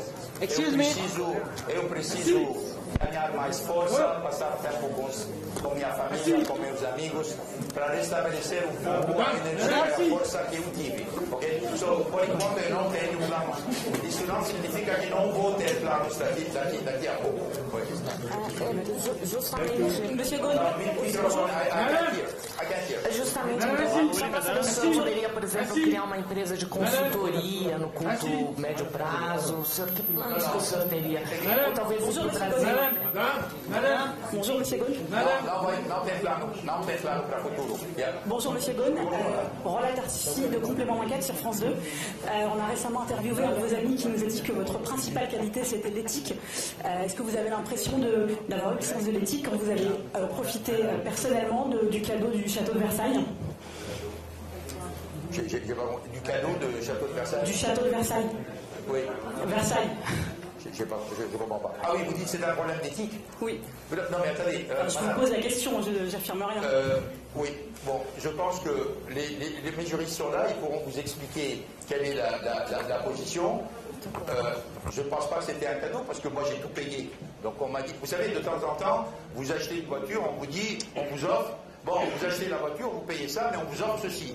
Bon, est-ce que vous dites, ah, c'est un problème éthique, je ne peux pas accepter? Vous allez acheter une voiture, on vous offre une option, vous dites, ah non, monsieur, je ne peux pas accepter l'option, parce que moi, j'ai demandé disposer de la salle. J'ai dit, je prends vos traiteurs, je prends vos vins, je paye tout. Je paye tout. Je paye tout. Et ils m'ont dit, bon, j'offre la salle. Bon, moi, j'ai considéré que c'était un geste commercial, c'est pas gratuit, ça faisait partie d'un package que j'avais payé. Bon, mais et donc, voilà la situation. Alors maintenant, je découvre que ça a été réduit. C'est pas que Renault a payé, c'est qu'il y avait un crédit, d'ailleurs, qui n'a pas été utilisé par Renault, qui a été réduit de temps. Pour éviter tout problème, j'ai dit que je suis prêt à payer. C'est tout. Donc, je pense que si je pensais qu'il y avait un problème d'éthique, je l'aurais pas fait. Ça, c'est sûr. Bon. Excusez-moi, Marie Linton de M6. J'ai été dans les prisons japonaises, j'ai beaucoup enquêté pendant 1 an sur le système judiciaire japonais. Vous décrivez la dureté du système judiciaire, vous décrivez la dureté de votre votre résidence surveillée, on a du mal à comprendre comment vous avez pu vous échapper si le régime de surveillance était aussi strict. Ça, c'est la première question. Et la deuxième question, c'est est-ce que vous ne craignez pas que le système judiciaire japonais devienne encore plus dur maintenant que vous vous êtes échappé? C'est-à-dire que d'autres ne bénéficient pas d'une libération sous caution, par exemple. Oui. Moi, franchement, je peux vous dire que si on m'avait donné les signaux d'un fair trial, si on a laissé ma femme venir vivre avec moi, je n'avais aucune raison de quitter le Japon. C'était l'endroit, c'était l'endroit idéal pour me défendre. Le Japon est l'endroit idéal. C'est là où l'accusation est venue, j'étais prêt à me défendre. La seule chose que je demandais, c'est qu'on me donne un petit peu d'espoir que j'allais être traité de manière fair. C'est tout ce que je demandais. Et que d'un autre côté, je ne comprenais pas pourquoi, non seulement on m'interdisait de voir ma femme, incompréhensible, mais le fait que j'étais interdit de voir ma femme, j'ai compris que le président Macron en avait parlé au Premier ministre Abe, je sais que le président libanais en a parlé au Premier ministre Abe, il y a plein de gens qui ont parlé au Premier ministre Abe.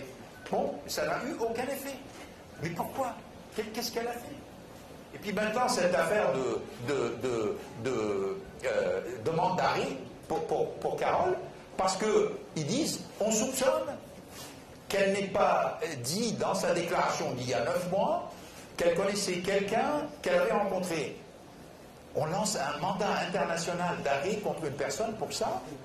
Enfin, je ne sais pas, moi. Si ça vous paraît normal, moi, ça ne me paraît pas du tout normal. Je me dis, il y a une charge, ici, il y a une concentration qui est extrêmement préoccupante. Alors, écoutez, je ne vais pas vous revenir plus longtemps. On a encore, moi j'ai beaucoup de chaînes télé et d'interviews à faire. Je voudrais qu'on arrête. Oui, où est-ce qu'il est mon document? Oui, je voulais... Bon. Non, c'est bon, on arrive. Voilà. Merci beaucoup, merci.